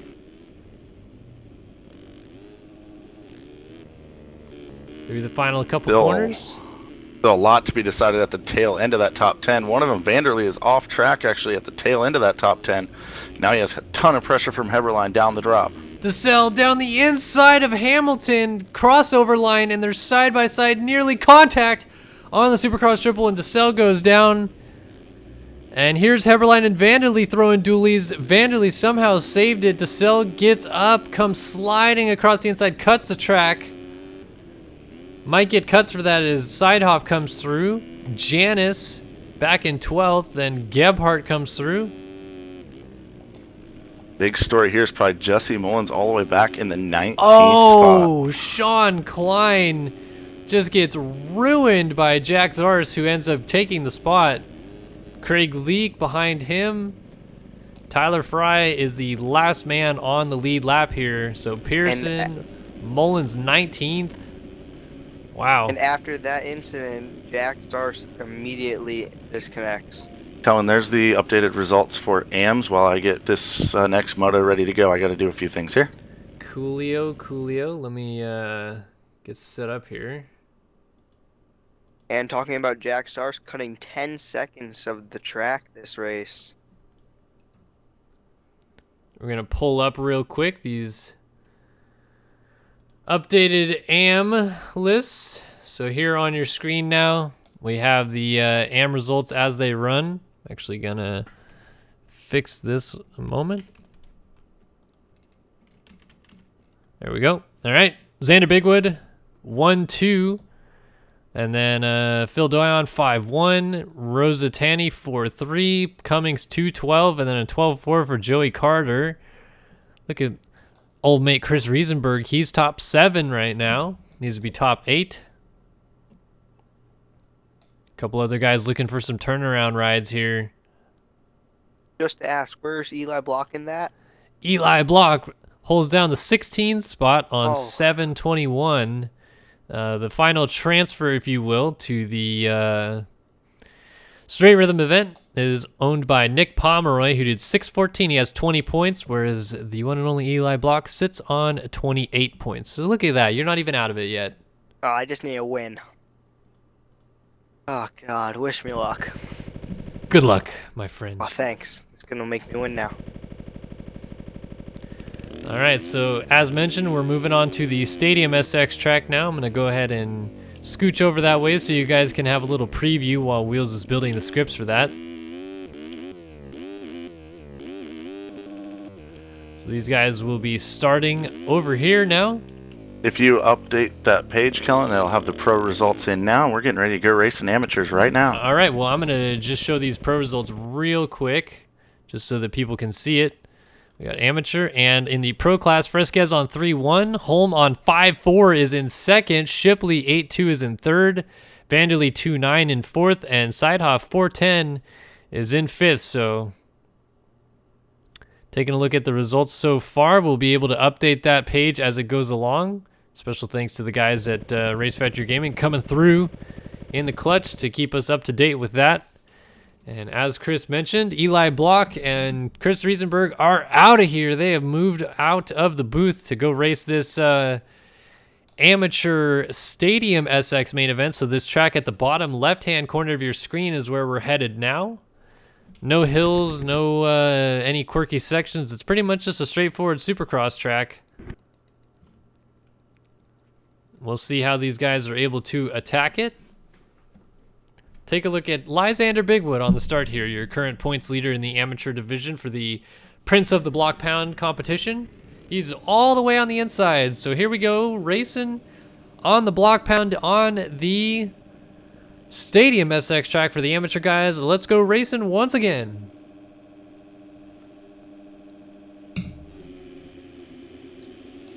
Good start for Bigwood down the inside. He's going to get pinched, though. And coming through with the whole shot. Well, it's not decided yet. Let's see. Baton comes through. The privateer machine runs up front. Doyon, your winner of the SX race just a moment ago. He is in second. Bigwood is getting around Riesenberg to move into third. Riesenberg back to fourth there. Oh, Baton down at the end of the rhythm section. So here we go. It is Doyon versus Bigwood, kind of becoming the showdown of this amateur class tonight. And here we go early on. This one is another 10-minute plus one lap affair. And look at the 448 machine, Chris Riesenberg. Want to keep an eye on him as he goes dualies with Jake Fisher. Obviously, we mentioned it earlier in the show, track knowledge for Riesenberg. Oh, but contact with Jake Fisher. Looks like there was a little bit of a lag bubble involved there, as on our screen there was no contact. Riesenberg obviously ended up going down.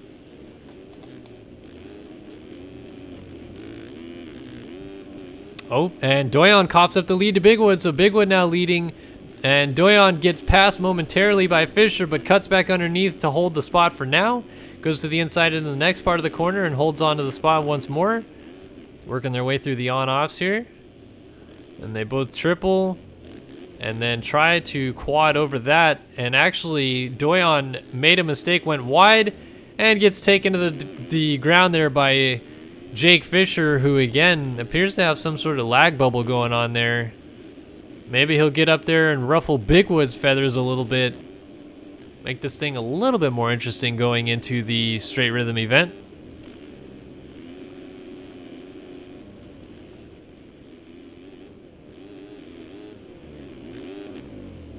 Whoops, the daisies. That camera is in an inopportune position. Oh, they're both down. Fisher, I heard, went down. I thought he was all by himself. Rosatani right there gets into Bigwood. So it's still Rosatani, Bigwood. Or I'm sorry, that's Bigwood, then Fisher. Rosatani slides out, so Steve Harris slides through into third. Oh, big old huck from the inside for Steve Harris.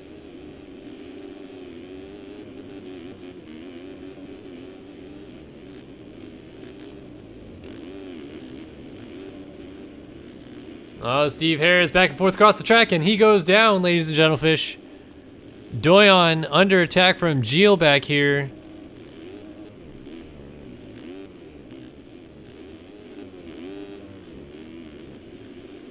But it is still Xander Bigwood leading the points going into this one and leading the race once more.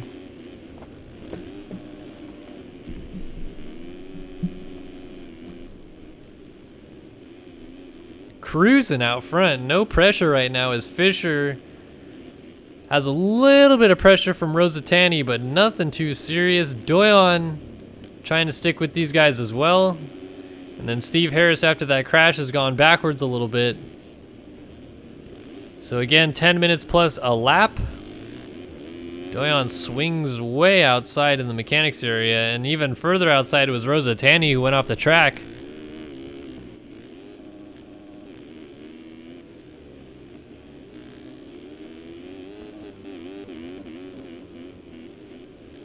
So this is the first time we've seen this track on the broadcast all night, but obviously these guys have practiced it quite a bit during the week. Oh, Rosatani just gets plowed over by Jake Fisher.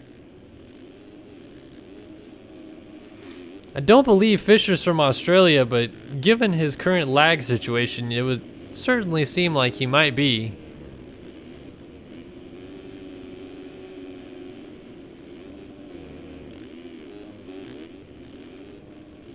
Let's go back and find ourselves a battle here. Actually, Batond trying to get around. That was Benny Geel. Now Saunter actually gets through on Batond. Whoa, and they both slide out. Batond ends up falling off the bike. Loses 2 more spots to Joey Carter and Matthew Perez, who are battling it out over the Supercross Triple. And they both go down. They're both off the bike, so Batond going to get those spots back as Tristan Judd cartwheels his way into the corner. Brandon Cummings is trying to get through as Alex Cunningham also finds his way into the mix. Nick Pomeroy in this battle. Boy, all you have to do is go back just like a couple feet here and you just find insane battles going on in this amateur class. So Saunter all alone. Batond high and dry on the outside of the corner once again as Cummings was able to get by. Cunningham now going after Pomeroy. Top 250 rider right here, I believe, Nick Pomeroy. Let's take a look at Cunningham getting a drive. They both are down. And we're about to get around Saunter, but that all comes undone. Oh, Steve Harris is down before the Supercross Triple. Let's see if he loses a spot. Here comes Riesenberg. Steve Harris just getting going. Riesenberg now going to be hot on his heels here.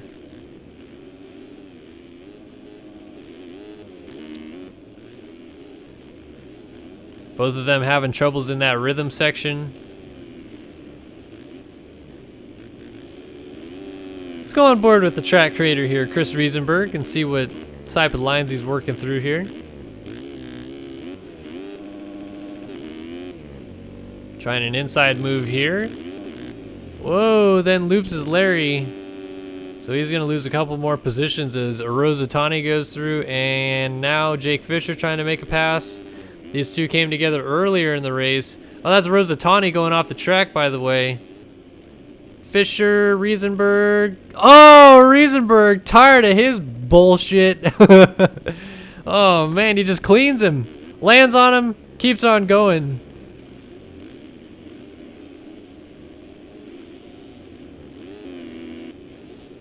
Nobody catching Xander Bigwood right now. Phil Doyon distant in second.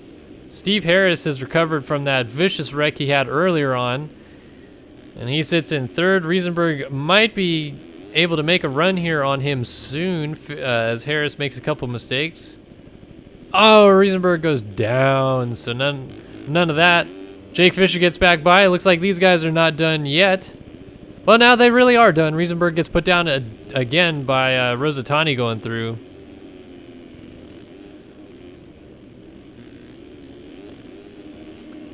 Benny Geel, Brandon Cummings. So all these guys are in pretty good positions, and obviously some of these guys are just trying to fight to get into the straight rhythm bracket.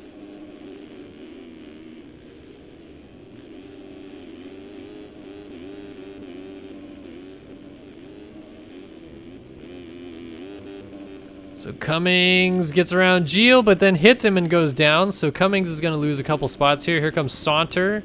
And Riesenberg is down again. That's like the third time in a row we've looked back and seen him on the ground as Baton was able to get by. Who is that he's battling with? I can't quite tell. Won't click onto him. Must be a lapper. So Riesenberg puts Baton on the ground. Now that is, Rosatani coming back on the track. Boy, oh boy, AMs are something else to watch sometimes. Well, I'm just waiting for a mate, as I said. Thank you, Guffey Hawaii. 370 for the follow.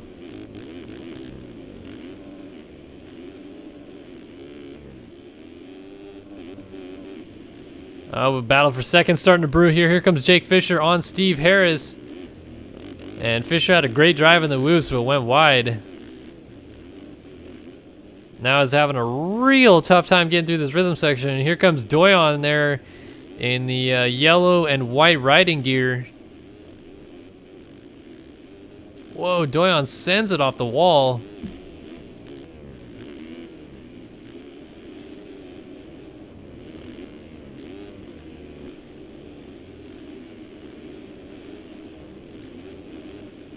Doyon looking for a way through here, creeping up on the 10-minute mark. 10-minute plus 1 lap here on this track. Feels a little bit longer when they're able to actually get through 10 laps.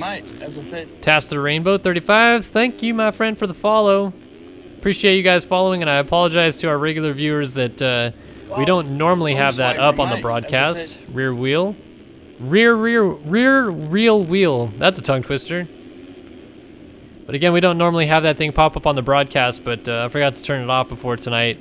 And I'd actually have to shut off the stream, I believe, to do that. So I'm not going to go through with the effort to do that. Up front, Xander Bigwood just barely missed the 10-minute mark, so 2 laps to go.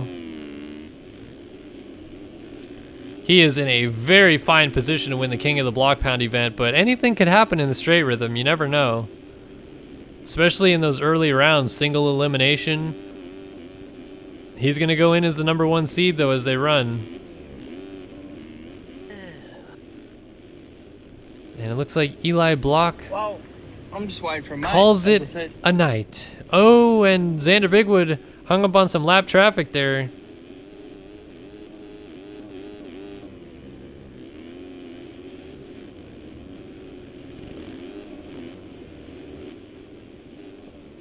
But nobody is even close to Bigwood right now. I mean, he has got a 30 at least second lead, well, maybe 40-second lead on Phil Doyon.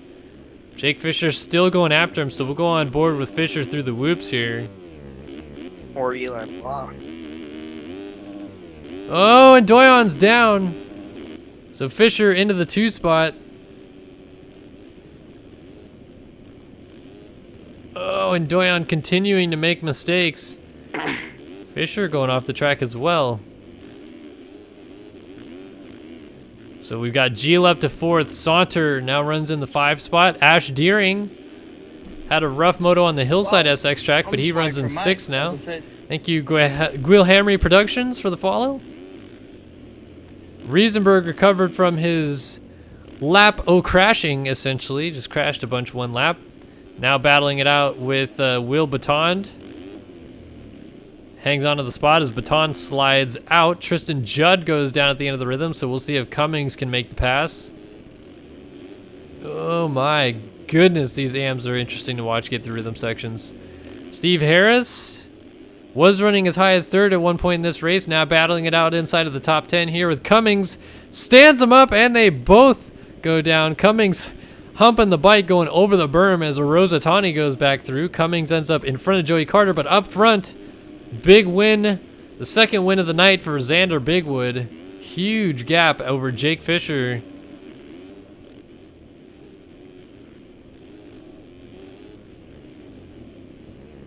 See if Phil Doyon can maybe close in on Jake Fisher here before the end of this thing.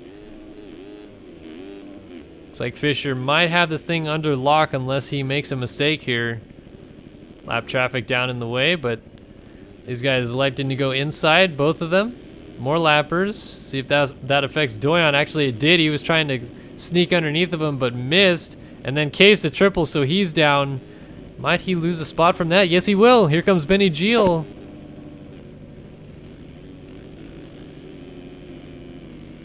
Geel squeaks by as Jake Fisher takes 2nd, so Geel versus Doyon to the line. Doyon's got a great drive as he goes under the camera down the inside, and Geel is almost, did he get there? No, he did not by .07. Great battle to the line for 3rd there. So Doyon able to hang on for 3rd. Simon Saunter is coming through. He's going to get 5th. Ash Deering a lap down in 6th. Riesenberg, let's see what Cuts did. Riesenberg moved up to 7th. Ash Deering drops to 8th. Or, I'm sorry, Riesenberg up to 6th in that exchange. Judd and Harris inside of the top 10. Cummings, Rosatani, Joey Carter, and Matthew Perez. That is Jared Grigo, Nick Pomeroy, Kevin Davis, Zane Urich, Eli Block in 19th, and Jesse Carter rounds out the top 20. Alex Cunningham did not finish the race. So only a couple spots changed there. Otherwise, Bigwood, Fisher, Doyon top 3 out of this one.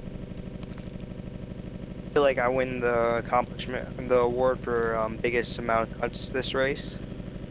All right, let's take a look. Eli Block had a staggering 15.5 seconds of cuts. Yes, I do believe you won that award. Hey, I won something. Hey, congrats, Chris, you made it. Go to the podium. Laggy freaking people. I get the complaints now, Kellen.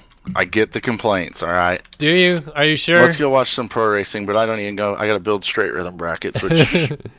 Jake Fisher was Chris, something else that race, though. You out twice Is he the one so? that killed me on the first lap? Yeah, and then you landed on him quadding to the inside before the wall, and my God, Yeah, I couldn't see him. Chris. Yo. I'm sorry for taking you out twice. Oh, that's alright, I was gooning. It's all good fun. Dude, Because I kind of...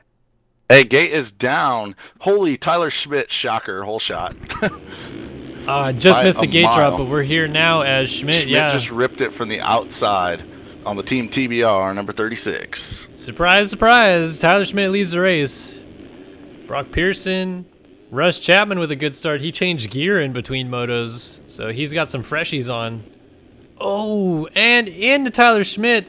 Very wisely checked up, though, to avoid front end lock there.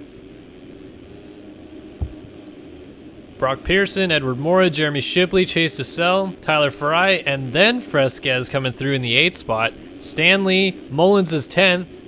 Leak, Gebhardt, Matthias Janis, Adam Holm, who sits 2nd in the standings going into this one. Oh, Holm does. mistake from Schmidt. rush. Chapman just plows him from behind. Oh, man, a I rookie missed move it. by the Chapman.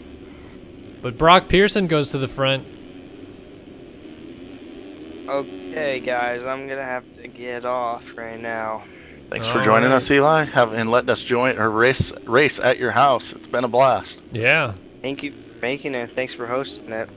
And thank you for streaming it, Kellen. Yeah, right on, man. Glad to have you in the booth tonight. And unfortunately, it did not work out for you, but right on with the track and this awesome event. Yeah, it wouldn't have worked out anyway. I still got school. Ah, the dreaded schoolwork always I comes love first. I love being 14. So, yeah. Oh, Brock Pearson goes down with the lead. It stands up, whoever that was going wide. Shipley. Yeah. User disconnected from your channel. Didn't mean to cut him off, but this battle for the lead is gnarly. Holy cow, look at all the riders going into that corner there. Pearson ended up going down, so he's losing 1,000 spots. Shipley leads from DeSalle and Chapman. Fresquez up to 4th, Schmidt back to 5th. Then we got Stanley and Leak. Gebhardt, Mullins inside of the top 10 with Mora just trailing right behind him. So this train of riders all locked together here following Jeremy Shipley of the VPC Honda team. Versus PC and FAM-MX behind that team. Chase DeSella tries to run him down.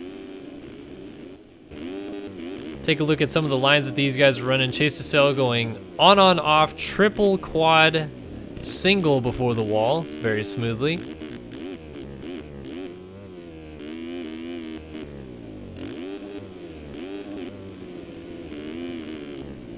Then he triples in here and is able to quad into the corner. Very interesting perspective on board these pro riders to see how they attack this track. And then even, I mean, could you expect them to do that there, Chris? I'm building brackets, so I'm not watching. Goes inside 2 corners before the finish and triples out of that rut.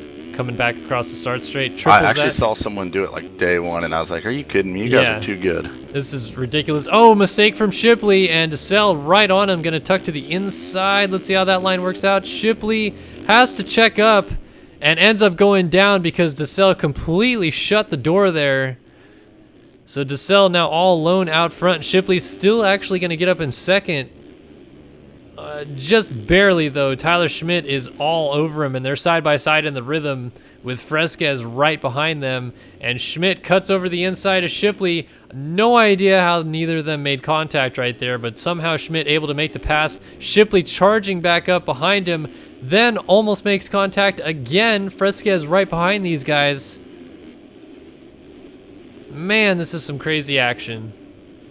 Really excited to see this straight rhythm now, given the amount of action we've seen in these races tonight.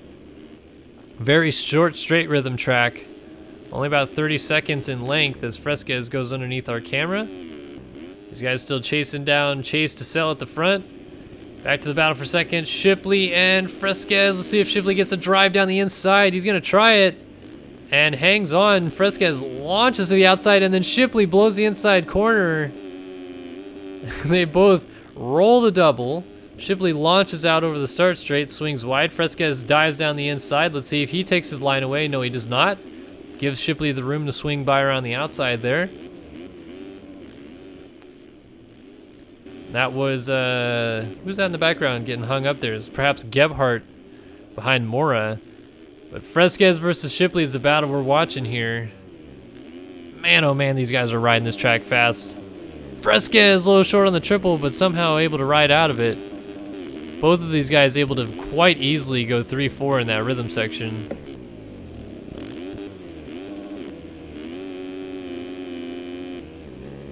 Fresquez is electing to go outside and triple in comfortably here instead of use that rut to do it. Almost got into the back of Shipley. Now we're going to do some dualies. Fresquez just literally pushes Shipley out of the way and rides out of that. Every other person in this game crashes in that situation. I have no idea how Fresquez is able to ride out of some of the things he does. It's ridiculous. Like, he just got his front end carried through the air. Rides out of it. No biggie. Keeps going. Now in second.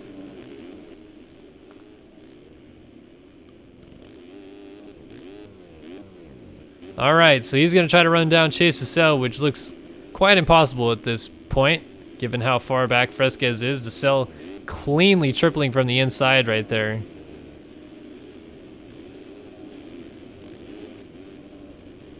So Fresquez still second. Gebhardt putting on a solid ride right now. He's up into the 3 spot.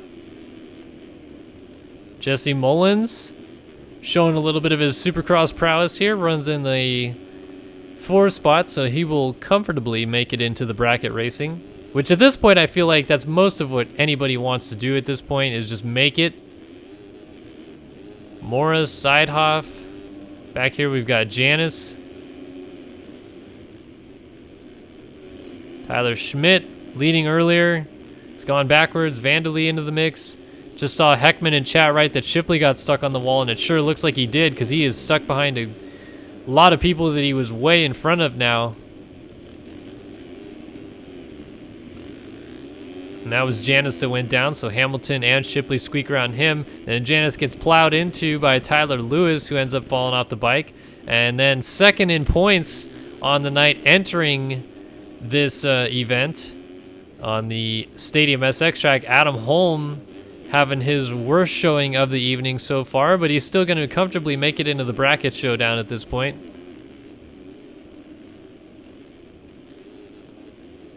So I'm sure that he's just kind of letting this one ride its way home.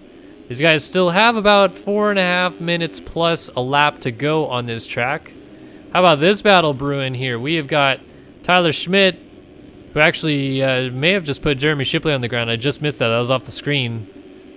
Shipley gets going right behind his teammate Matthias Janice here. But as I was mentioning, this battle up here is looking pretty saucy. Vanderlee, Hamilton, Mora, Janice, Shipley takes his teammate high. Now Janice under attack here from Holm. Holm gonna swing wide. Let's see if he gets the drive across the start straight. Ends up going under the camera. And Janice around the inside is going to hang on, but Holm might stay a little lower. Let's see, into the next corner, the drive. Beautiful block pass. Oh, but he just lays it over and goes down. Lost the front end right at the G-out point of that berm. And unfortunately went down, and then Janice ends up crashing all alone anyway. So Pearson goes through. Holm ends up getting the spot on Janice. So in reality, he didn't lose a spot, but he lost a lot of time given that crash.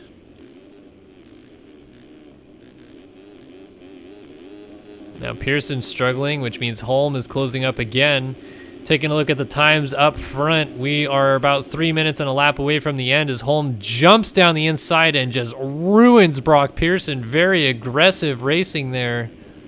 And these guys are getting lapped by Chase DeSalle, who just squeaked by on the 34 there. But as I was saying, times up front, tightening up a little bit more than I kind of expected they would. Battle for third is on right now. Gebhardt, Mullins, and Stanley. Oh man, 3 riders on the same picture at once. Stanley and Gebhardt getting squared up with each other in the berm. Oh, Stanley. Stanley's down. That was a weird crash. I don't know if there was contact. But it looked like he could have been into his leg bubble. It's hard saying, but you'd think Stanley would be not affected, and it'd be Gebhardt that would be. Yeah, it just looked like Stanley kind of started whipping and then stopped. Not too sure what the exact deal with that is. But yeah, that cost him a bunch of time as Mullins now still under attack from Gebhardt here. Battle for 7 and 8 is on Shipley under heavy pressure from Seidhoff, who's had a pretty solid night so far. Shipley versus PC Fam MX machine. Seidhoff on the Prime Designs machine. They've got Josh Hamilton breathing down their necks. So there is Hamo. Mora down in the background, so Janice is going to get through. Hamo through your living room there. Seidhoff is really going after it here on Shipley, though. Throwing caution to the wind. Wow, I just saw Salty Walty at the end of the long rhythm actually jump around the corner over the wall jump. And I believe he stayed on track doing it. Unbelievable. Alex Heckman informing me that Seidhoff is on Evergood, but that is absolutely a Prime Designs Honda. And I was told by Mullins tonight that he was on their team, but I could be wrong. DeSelle's killing it through the lappers right now. I mean, he's been in heavy lappers, and he's still holding out a 9-second lead now. I think it was at 10 before, but it was at 12 pace. actually. Fresquez has chopped this lead down by about 9 seconds since he got into second. They're going to come across the line and have 2 to go. Yeah, you're right. They're going to be shy of that 12-minute mark.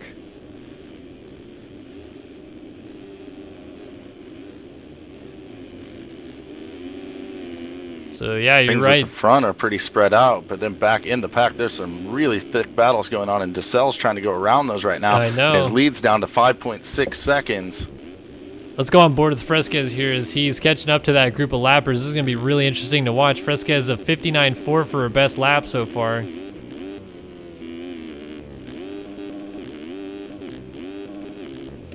Wow, Fresquez nailing a quad at the end of that rhythm and smoothly as can be. He slides it out. Trying to tuck under Janice there, who's stuck on the wall.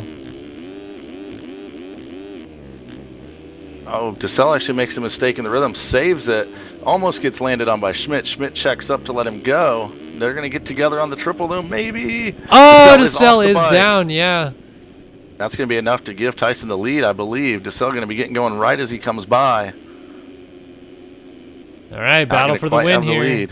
Coming to the white flag right now. Let's go on board with Fresquez one more time. He caught him. Can he pass him? That's going to be the $1 million question tonight. Well, actually, $3.50 question. Yeah, pretty much. But, you know, add dramatic effect to it.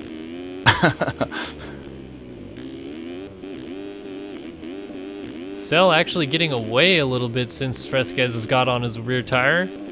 And they're pretty much through that lap traffic train now. Fresquez again nailing that quad at the end. There's a rider underneath right of him, over though. Brock Pearson, probably wondering, where did he come Yeah. from? Look at how much time Fresquez gained just doing that. Pretty much a whole second.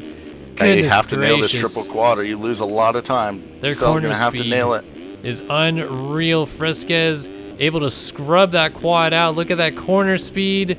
Scrubs down the triple. DeSelle swings He's got way it. wide, uncomfortably wide, and Fresquez tucks underneath. He's going to try to triple over him. Somehow did not slide out there. DeSelle cuts over. They're both down in the last corner. Oh Who's my gonna get up goodness. first? Who's going to get up first? It looks like DeSelle's in a better spot maybe, but he's stuck. Yeah, I think Fresquez is just going to kind of let him have it, but Fresquez gets up. He's trying to make a safe track reentry maybe as well. Hard saying.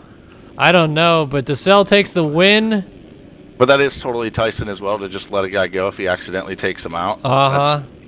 That's his MO. So. I mean, to be fair, like DeSelle had to do it, but DeSelle did cut over, so I think it was just incidental contact, and Fresquez obviously did feel a little bit bad about it. Stanley ends up in third. Mullins was fourth there. Vanderlee comes across in fifth. Gebhardt in sixth. Coming to the line here over Seidhoff. Let's see if he can hang on to that spot. Swing around to the finish line, and he does. Seidhoff behind him. Shipley is down, so Schmidt is going to gain a spot here.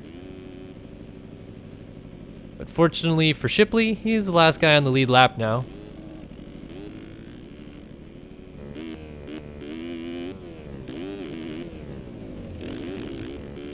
So Shipley going to cross the line in ninth. That should solidify cuts, and we will now know going into this bracket format where everybody sits. Remember, top 16 pros and top 8 AMs going through to the bracket racing for the straight rhythm that will end the King of the Blockpound event for us tonight. I had to do a couple broadcasts and build the pro bracket because we actually go into pros first since we're taking 16. But yeah, let these guys know what's going on and build a pro bracket quick. It's going to be about a 5-minute intermission is the hope here. All right, well, for intermission, I'm going to have a little fun. I'm going to ride the track. So here is the straight rhythm that these guys will decide the King of the Blockpound Championship on tonight. Come off the line here, and you can either on, off, and then out, or over, on, off. And then if you're as talented as I am, you jump off the left side of the track. Hit the wall jump, backside that, and then triple. And then you can triple again, then on, off. And then you can kind of jump off of this guy, jump off of that guy, save it, and over the finish line to 24.7, probably not that good of a time on this track. But these guys are going to be flinging down this section really quickly. Alrighty, I gotta do some more hosting duties. A lot of work hosting this event. I'm being told that the fast line is to double the triple and launch over the wall. So I'm assuming that looks something like this. On, off, check up, case the double, and then jump the wall, which is just not possible when you don't even clear the double of the triple. Alright, and you can refresh now to get the pro results on that results page. Let's take a look at the results page instead of watching me fart around here. So here's the results page popping up on the screen now. Pro results, top 16 go through as mentioned before. And it's going to be Fresquez, Vanderlee, Shipley, Seidhoff, DeSalle, Mullins, Holm, Stanley, Heberlein, Gebhardt, Mora, Hamilton, Janis, Chapman, Fry, and Leak going through. So Leak, the last guy to make it on 14, 14, 17. Pearson missed out on 17, 20, 13.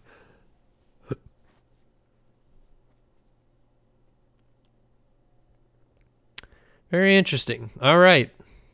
So I assume it is going to be single elimination Fresquez v. Leak, Fry v. Vanderlee, Shipley v. Chapman, Janis v. Seidhoff, Hamilton versus DeSalle, Mora versus Mullins, Gebhardt versus Holm, and Heberlein versus Stanley.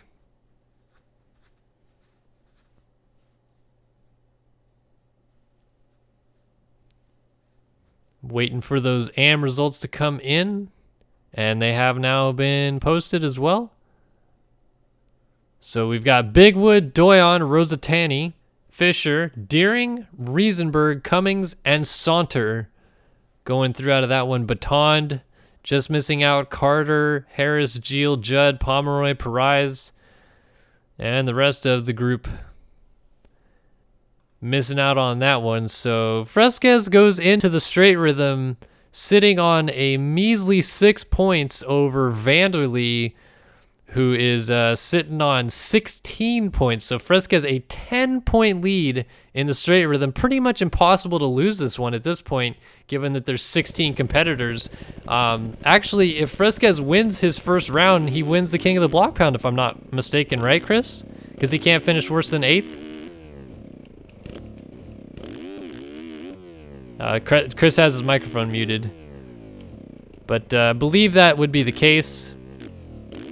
So if Fresquez moves on out of the first one, he would be the winner of the Block Pound. King of the Block Pound.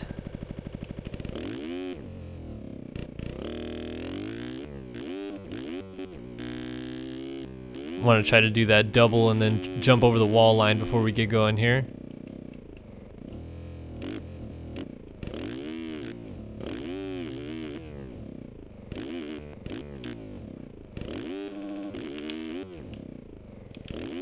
I can't get it. You guys are animals. All right. Once again, we will take a look then at these results here. Waiting for the brackets to be built officially, but this is what it looks like so far. These are your top 8 AMs, which I'll highlight going through. Bigwood, Doyon, Rosatani, Fisher, Deering, Riesenberg, Cummings, and Saunter. And then this is your top 16 pros going through. I missed one. There you go. Those are the 16 pros.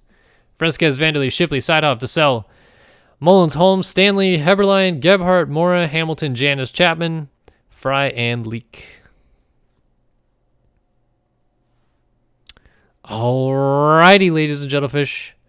I'm assuming And this is just me assuming, of course. So we've got these brackets being built and coming up here. Racing resumes in 2 minutes is the official word from event host Michael Wheeler.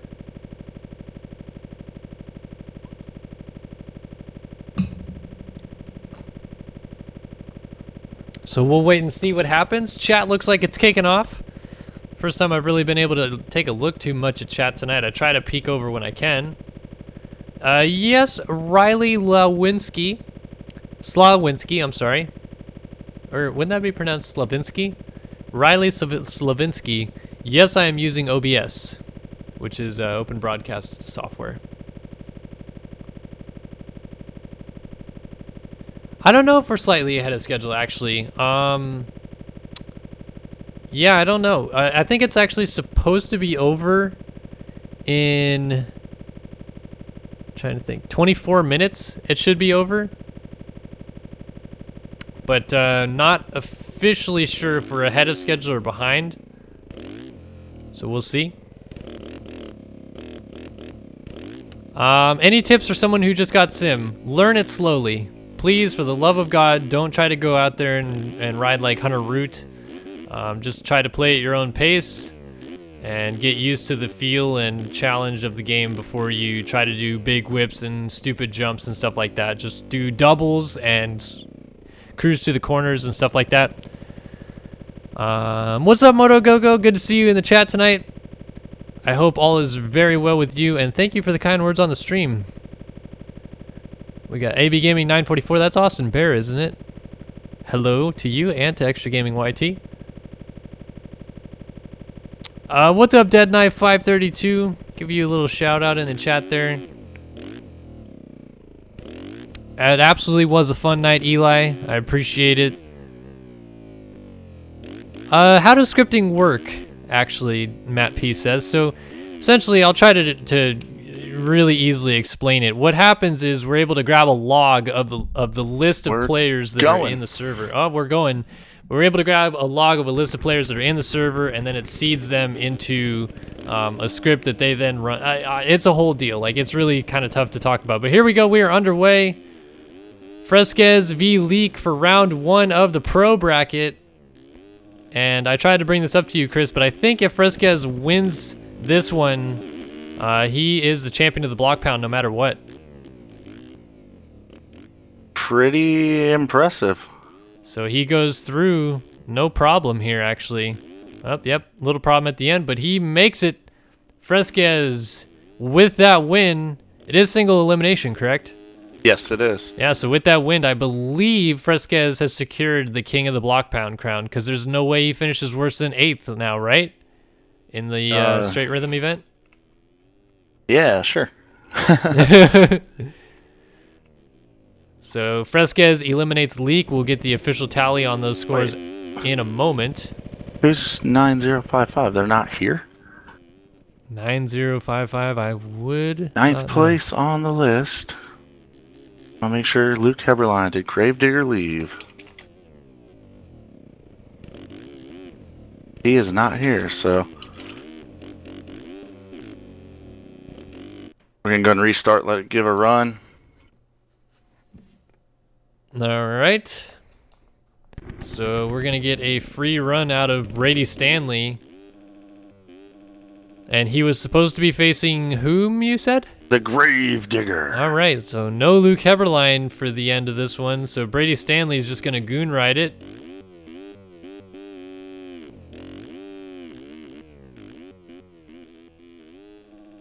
Oh, big boner air.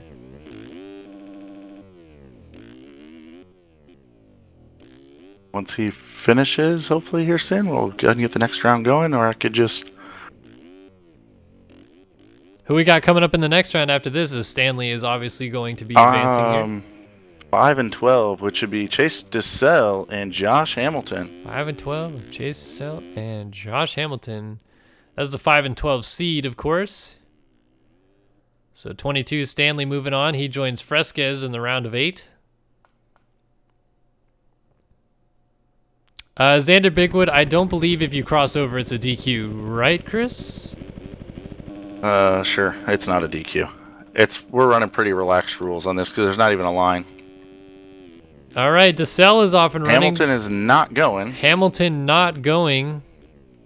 So DeSalle off and running on this one. He is going to be able to jump the wall. I did not foresee that being a possibility, so I built the cameras incorrectly, I guess. Oh, DeSalle gets kicked. If Hamilton was able Hamilton's to going. Oh, but he's down. If he didn't get kicked over the bars there, I think he might have had a chance to get DeSalle before the end, but the 34 of DeSalle moves on to the round of 8. So far, Fresquez, DeSalle, and Stanley moving through. Hamilton has been eliminated.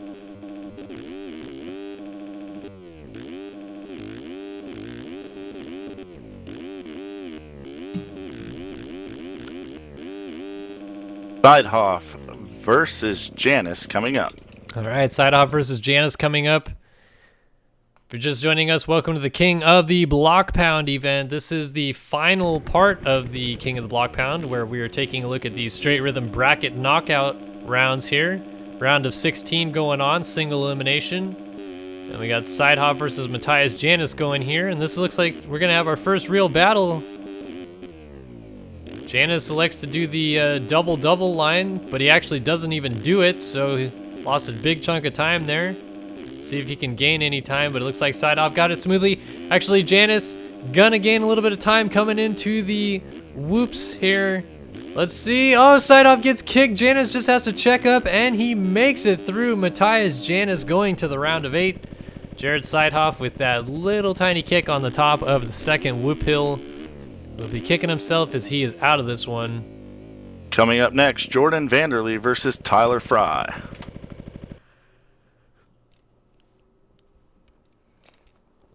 All right, Vanderlee versus T. Fry. Good on T. Fry to make it through, but he is the 15th seed going up against the number 2 seed of Jordan Vanderlee here.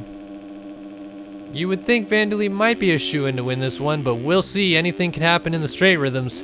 And Vanderlee already made a mistake, and a really big mistake as he goes down, but Fry's going down too, or not. Somehow his hack suspension rides him out of that one. All he needs to do really is just kind of survive, and he's moving on. Down through the whoops. These whoop hills are killer, but Fry will survive them and move on to the round of 8. So Vanderlee, just like we had mentioned at the beginning, thought he might be a shoo-in to move on. Not going through. That really solidifies Fresquez winning this King of the Blockpound thing, with the second guy in points not even making it through. Walter Gebhardt versus Adam Holm. All right, Gebhardt versus Holm coming up.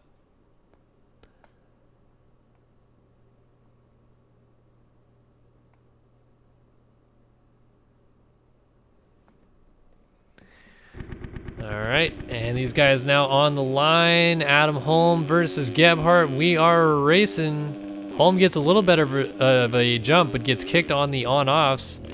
Goes for the triple single line. Gebhardt double line, but he is going down. So Holm could be able to cruise this one here, no problem. But it's not all that easy. Oh, gets a big kick. Has a nice save. And is just going to cruise this one home. So Holm advances. Gebhardt kicking himself. Ends up 4 seconds back after that fall-off crash from Case in the double-double. Coming up next, Mullins versus Mora. Mullins versus Mora. This might be the last opportunity that someone really has to take it to Tyson tonight, with Mullins perhaps going through out of this one. And we are off and running here. Both of them electing to go over, on, off, and then different lines again. Mullins triple single, Mora double, and then on, off, essentially there. But he ends up way off rhythm. Mullins might have a better line coming off the on-offs here. Mora powers off the on-offs. Mullins takes a better line and lands it, so Mullins going through. Mora gave it his all, ended up half a second back.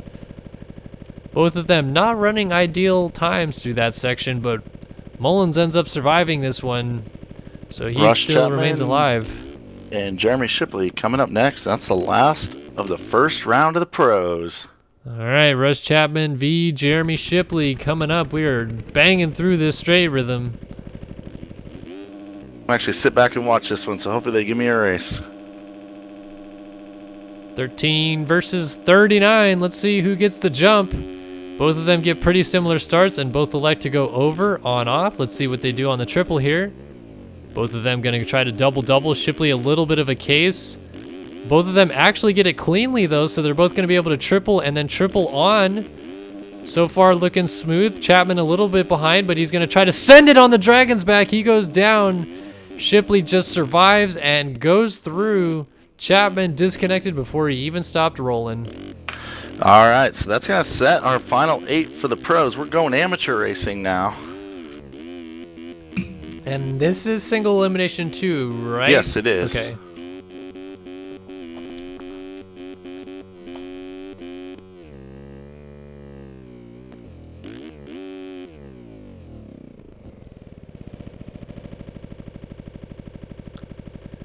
Alright, getting those amateur races ready to go. Shipley doing a little bit of riding around in the meantime. Gonna try to give us another run here. We are going to have Lysander Bigwood versus Simon Saunter.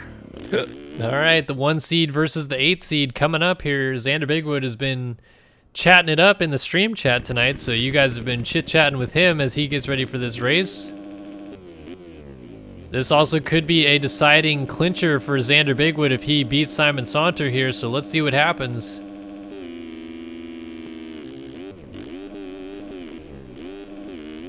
Oh, Saunter gets a really awkward kick. Both of them having their struggles. Bigwood is down, Saunter is down. Who's going to get up first? Saunter's in a very precarious position off the side of the wall jump there. He's still going to try to go up the wall jump, play the nice guy. Bigwood is going to get away clean here. Double, triple for both of them. Bigwood ends up going a little farther on that, so Saunter actually has a good drive. He's actually going to have a great drive, and they're both down before the line. And Saunter didn't cross. So who's going to get up first? Saunter's going to get up and hit the line backwards, I think. Bigwood, oh, and wow, Bigwood gets it by 0.1. I don't think Saunter even actually hit the line, but he did. All right, coming up next, we have Ash Deering and I already lost the other name, but anyways, we're going to run them. All right, here we go. This is Ash Deering versus Jake Fisher, the man with the plan that lags a lot over here.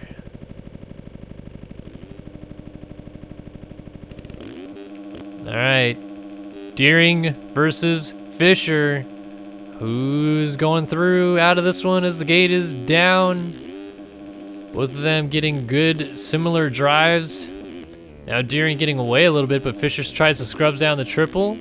Comes up a tad short, so loses some ground. He's going to be able to triple here. No, he does not do that.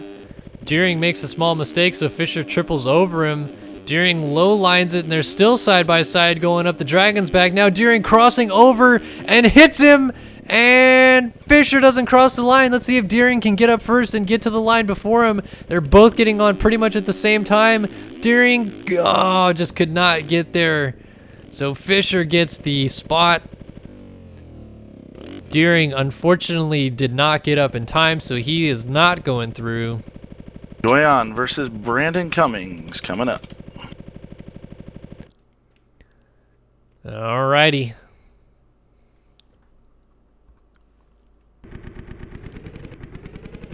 Phil Doyon, man to win the second race tonight, versus Brandon Cummings, who's had a really up and down night, but let's see if he can turn it around in the straight rhythm event against Mr. Phil Doyon as the gate is down. Both electing to go over, on, off. Both of them tripling, kind of floating towards each other. Oh, Cummings hits him. Oh, and he's off the bike. That's going to seal the deal for Doyon here, I believe. And he gets the triple line smoothly.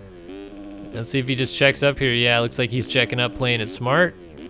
Good on him, doing that smartly. And Doyon cruises through to take the victory there. Cummings will finish behind him. Does so in style with a nice little wheel tap coming to the line. So Doyon moves on. All right, I'm on the gate, but I'm just gonna stay unmuted. All right, let's see it. Let's have some fun. Riesenberg versus Rosatani. With zero practice. It's a battle of the Rosarizis. Who's gonna get it? And the gate is down. Here we go. We're racing. Riesenberg and Rosatani both stepping over. A little side-by-side action. Nice dualies too. Liking it. Wall jump. Side-by-side still. They both triple and triple again. Smooth for both. Rosatani stretches it out a little bit. Let's see who sends it on the... Oh, they're both down! Both down. Riesenberg might get up first here. Rosatani is still coming down, settled, and getting back on. Riesenberg up first. Coming to the line. Rosatani, Riesenberg, side by side, and Riesenberg takes a win by .04. Wow. Oh, that's good stuff. They were side That's by the side end the of- whole way. Round 1 for the AMs. We're gonna go into the final 8 for the pros now. Moto Gogo calls dual follies in chat.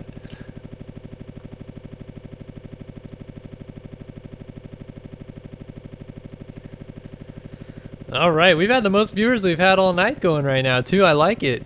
Everybody either getting eliminated and hanging out in the chat or doing something, not too sure. Stanley versus Fresquez on the gate. Either way, I Oops, dig it. I forgot a force speckle, I think. Up, we've got people on the line. Chris, you're on the line. It's supposed to be Stanley versus Fresquez, but instead we've got amateur starting in front of them. We should just go for it. Amateur starting in front of the pros in a straight rhythm event. I like it. Alright, worked that time, correct? Yep, Stanley versus Fresquez on the line here. Is this single elimination? This is still single elimination. Alrighty.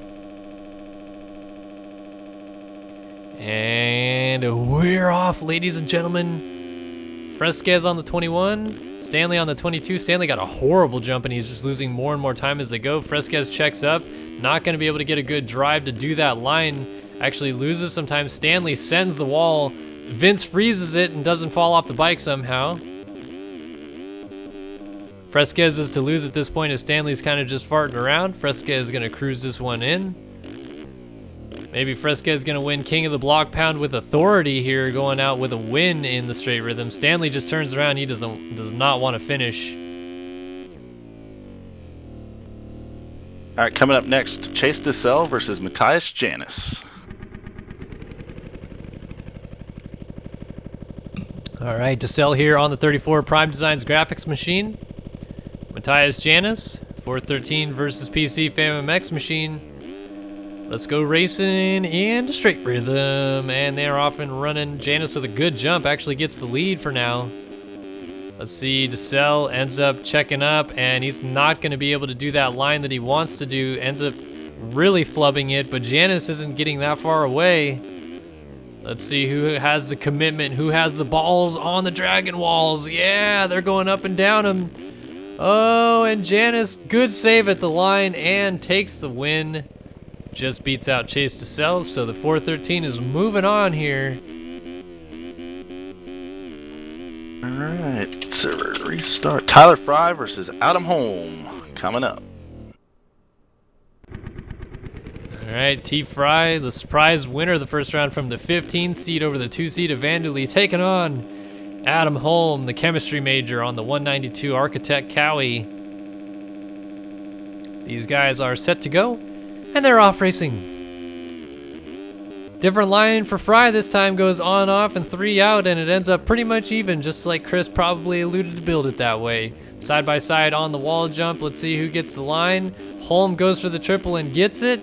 Triples on and gets that too. That's going to pretty much seal the deal if he can get it through the Dragon's Back section. But Fry sends the Dragon's Back, going to the line. They're both down at the exit of the Dragon's Back. Holm still flipping, so Fry may get up first here. Let's see, he's trying to get to the line. Holm straightens out, and Fry takes the win. He's moving on. Holm still hasn't even crossed the line, and he won't as he is scooting off into the distance. Alrighty, here we go. Shipley and Mullins. Ooh, this is a good showdown here in the round of 8. Number 1, defending champion, outdoor champion of Jesse Mullins versus the 39 machine, Jeremy Shipley. Multi-time winner in SX this year. They're off and running. Similar starts, maybe Shipley with a slight edge so far. Likes to do the double, but does not get the timing right, so he's gonna have to check up. Mullins gets the wall perfect. Triples over that, triples again. Has a sizable lead as Shipley goes down, so Mullins should advance if he cruises this one in, which he will. And he does make it through. So Mullins moving on, Shipley misses out. And that's the end of the single eliminations. We're going to go back to the amateurs now. Final 4. Final 4 of the AMs, and this is 3 races each? Yes, sir. Best Alrighty. of 3. Best of 3.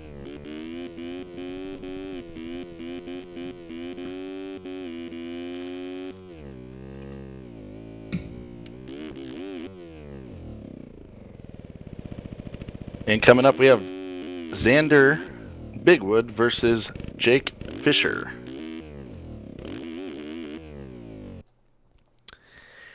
Xander Bigwood and Jake Fisher, best of 3 on the line. So this one, these guys might be sending it a little bit more just to make sure that they get the win, not necessarily that they don't get eliminated.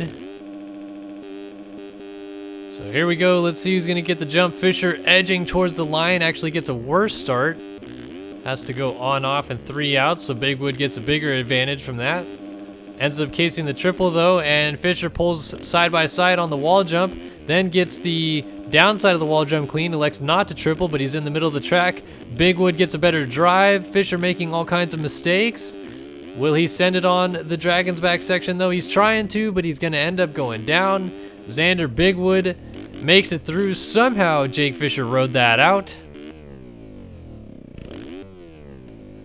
All right, first next one. This is elimination now. If Yep. Bigwood wins, he eliminates Jake Fisher and goes to the finals. All right, how badly does Fisher want it? Will he send it twice as hard into the Dragon's Back? Will he maybe get a better start this time? He's doing the inch forward technique this time. Backs off right before and gets a pretty good start, but goes on off again and loses some time.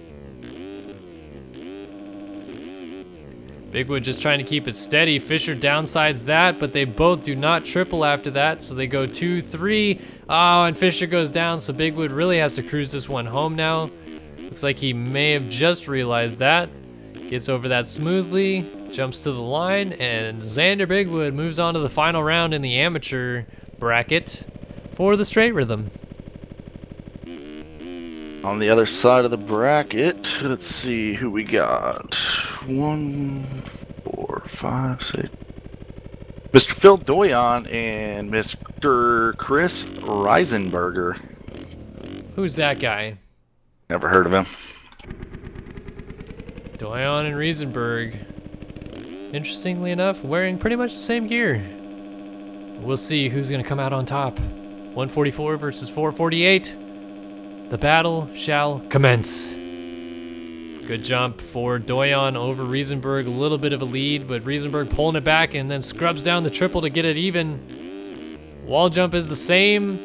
Doyon might go for the triple and does, and gets it. Triples on. Pulls away from Riesenberg just a little bit. Riesenberg trying to catch up. Let's see if he sends it. Nope, checks up and crashes. So Doyon takes the victory out of this one. Riesenberg is over it. Let's restart already. All right, focus is real. Who's gonna get the whole shot? It's time to go racing once again in the straight rhythm at the Blockpound. And these guys are set to go. They're off. Double over, on, off. Riesenberg with a slight advantage this time. Downsides the triple, and Doyon makes a small mistake there as well. Both of them not able to triple in. Riesenberg double, and then on, off here. Might be a little faster, and it kind of is. Let's see if Doyon sends it. He's trying to, gets a bad kick, and Riesenberg takes the win in this one, so we have got the tie-breaking round coming up out of this one. Let's see who it's going to be. Who's moving to the final? The amateur straight rhythm bracket. Riesenberg the track builder or Doyon the track rider? Let's go racing. Better jump for Doyon, but Riesenberg pulls it even again going into the triple. And scrubs to make it a little bit more in his favor going into the wall. Oh, Doyon's gonna nail that triple though and gets it clean again. Riesenberg trying to catch up, keep it even, goes for the 5 out on the quads. Doyon might get kicked here, gets a small kick, gets bumped, slides out, Riesenberg sends it, and he's going to the final. Riesenberg on to the final against Xander Bigwood. Ah, I can take a breath now? Doyon had it and lost it in that last little bit there. I need to broadcast.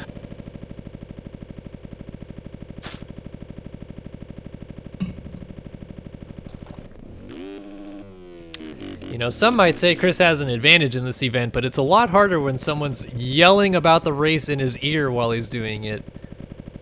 Or the fact that I'm not able to practice at all in between is rather difficult to just pick up and start trying to play. So Janice versus Fresquez, round of our final 4 round, best of 3 on the gate. Alrighty. Don't know if Matthias Janis expected himself to be lined up against Tyson Fresquez in the straight rhythm, but I'm sure he's pumped to be here as he's humping to the bike. Alright, let's see who's going to win this one.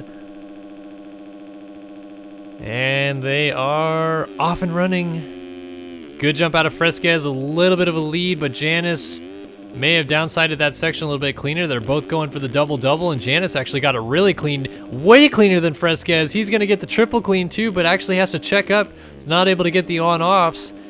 Actually, if he kind of cruises this one in, he might win it anyway because Fresquez has to send it, and he's not going to get there. Fresquez gets beaten by Matthias Janis in the first round.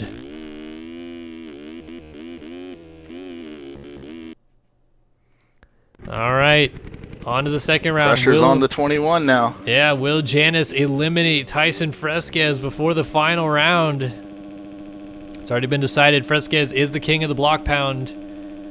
But will he be the king of the straight rhythm? Gets a really good jump. Great start for Fresquez. Matthias Janis has to do some catching up here. Both going to check up, do the double-double. Fresquez gets it a little bit cleaner this time. Doing a different line, though. I'm not sure what he's trying to do there. He's trying to Janis go on got it off. clean. Yeah. So Janis gets it clean. Fresquez has a lot of catching up to do here. Is Janis going to flub it? Nope. Smooth as butter. And Janis goes to the final. Fresquez is out. But I don't think he's too mad about it. He's still the king of the Blockpound tonight. So one side is set. Matthias Janis debuts the new ride, which I'm pretty stoked about, and goes to the final. Let's see who has it on the other side. Man, Fresquez has really figured out these nose wheelies. I'm kind of stoked on that. We have Tyler Fry and Jesse Mullins, it looks like. Look at this nose wheelie. Look at that. Look at that. Look at that. Oh, he crashed right at the end. Here we go. Setting up the other side of the bracket right here.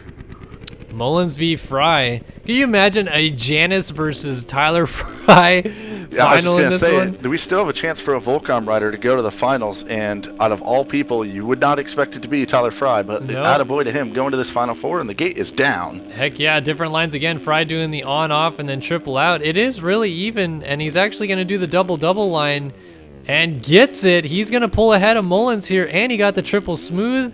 Oh, he's casing that triple, though. Mullins is going to catch up. Oh, Fry's getting out of sorts. Are we playing MVA here? Fry getting out of sorts more. Oh, he's down. Oh, Mullins is down, but he saves it over the line. Just barely makes it. Fry misses out on this one. He'll have one more chance, though. Maybe Pressure's two more on chances. him now, though. Yep.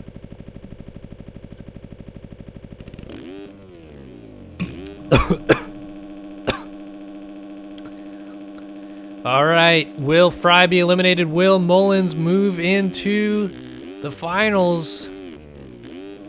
Or will it be a flip-flop and they're going to go on to round 3 of this one? They both go for the triple. Fry cases it badly. So Mullins comes out in the lead. This is the position he was not in the first round, and he ends up kind of messing up that rhythm section. So Fry catches up, now pulls ahead, and they both send it into the wall. Fry really sends it. Mullins trying to challenge to the line, but Fry takes it. We're going to round number 3. Heck yeah. All right, single elimination now. Oh boy, who's going No to pressure, the final? We know it's going to be Bigwood versus Riesenberg in the AMs. Janice is on the other side of the final bracket here. It's going to be Fry or Mullins going to the straight rhythm final at the king of the Blockpound. And we are racing Mullins over, on, off, just about the same as Fry. And they both do the triple this time. They're going to be about side by side on the wall here. Fry gets the downside pretty clean, but Mullins able to pop the triple out, and that might win him the race right there, folks. Fry has got some catching up to do now.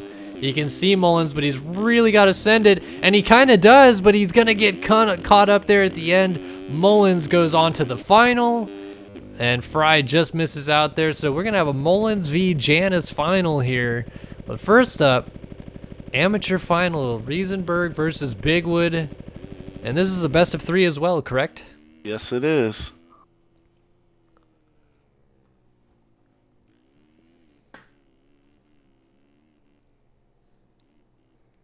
All right, I guess I got to play a little bit here. Wish me luck. All right, round number 1 of possibly 3. In this final round of the Blockpound Amateur Straight Rhythm Final. And they're underway. Bigwood gets a good jump. Riesenberg has some catching up to do, but he's going to do it on the on-offs here, and maybe a scrub. They both get whipped out. Bigwood's still a tiny bit in the lead, and he's going to nail the triple. No, actually a bit short, so Riesenberg going to catch up. They're side by side. Dualies on the table jumps. Going into the whoops. Riesenberg, Bigwood, who's gonna get it? Oh! Riesenberg almost crashed his way over the line, but Bigwood just able to salvage it. That would have been a great race to the line. But here we go. I didn't think I was gonna get legs off.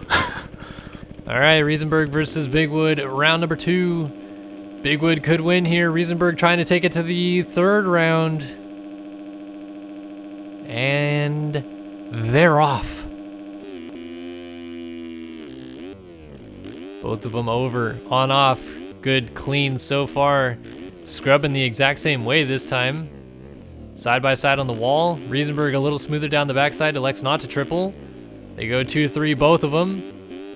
Riesenberg sends it on the way out and goes down. Bigwood just has to survive, but he's kind of out of shape here. And he is almost down, but he saves it. I can't believe he stays up. But Xander Bigwood is your big-time winner. Not only in the Prince of the Compound competition, but also in the straight rhythm competition. I absolutely believe that he won that thing. Won a bunch of races tonight. Won the finale of the Compound. Yep. Everything but one. He got a second in one Supercross. Right on to Lysander Bigwood. I was hoping he didn't crash because I'd already set my controller down and started hosting. All right.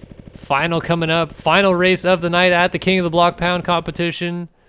Matthias Janus, the surprise of the night, facing off against defending national motocross champion Jesse Mullins. Best of 3 in the straight rhythm. Who's going to take it? Let's get psyched. Let's get ready. They're off and running. Janus actually with the whole shot in this one. Has a nose on him. They both triple. They're tripling into each other. Janus maybe thinking if he takes him out, he'll have a better shot at winning. I'm not too sure what the strategy is here yet, but so far it's kind of working. Switching lanes. It's kind of working. Mullins has to send it, and it's not going to work, so Janus wins the first round here. How about that? Mullins in the pressure cooker has to come up with back-to-back wins to win the straight rhythm event, or else Matthias Janus swings for the fences in the left field and takes the win tonight. How about that? Alrighty, Janus trying to win the straight rhythm event. Mullins trying to take it to a final. Let's see what they got in round 2. Better start for Janus. Used to these pressure Oh, situations. Mullins He- tries the payback same this time, tactic. he whips it Janice in and lands puts it. himself down. Wow. Janice landed that. I can't believe it. And he's got a good line going through here. Mullins has catching up to do. If Janice just milks this thing home, he has got it. And he's really milking it. Mullins has to send it, and it doesn't work. Matthias Janice wins the straight rhythm event tonight. Oh my goodness. Unfortunately, it's not for the Blockpound King, but holy cannolis.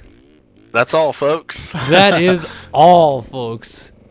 Yeah, I have about 30 minutes of results from Straight Rhythm to upload here shortly, so we won't have top 10 rundowns or anything like that from the entire event for a little while, but we know who won each class. It's been an awesome night of racing. Thank you everyone who stopped by the stream to join us and the massive amount of guys that qualified, raced this week and everything. I hope everyone had a lot of fun. This event was honestly a lot of work to run, but it was a blast. Yeah, I mean, this was this is an event many years in the making, as we discussed in our track walk video, and I'm really excited that we were able to actually have it tonight. And congrats to the champions. Congrats to the individual event winners as well. There's a personal battle to be won there. And, of course, huge thanks to you, Chris, and Eli Block for coming up with the idea and putting it into action. Everybody at Race Factor Gaming for coming through tonight, as always, and all the sponsors always involved. Just a huge thanks to everybody for joining the stream tonight. Any final thoughts, Chris? Definitely thanks to Eli Block and for inviting us all to his house. And man, that's really it. I hope everyone had a lot of fun, and hopefully there's not too much salt. And we'll see you in about a week for Nationals kicking off. Yep, it's going to be fun. We'll see you guys next week. But for now, Chris Riesenberg, Kellen Brower signing off. Congrats to Tyson Fresquez and Xander Bigwood, King of the Blockpound 2017.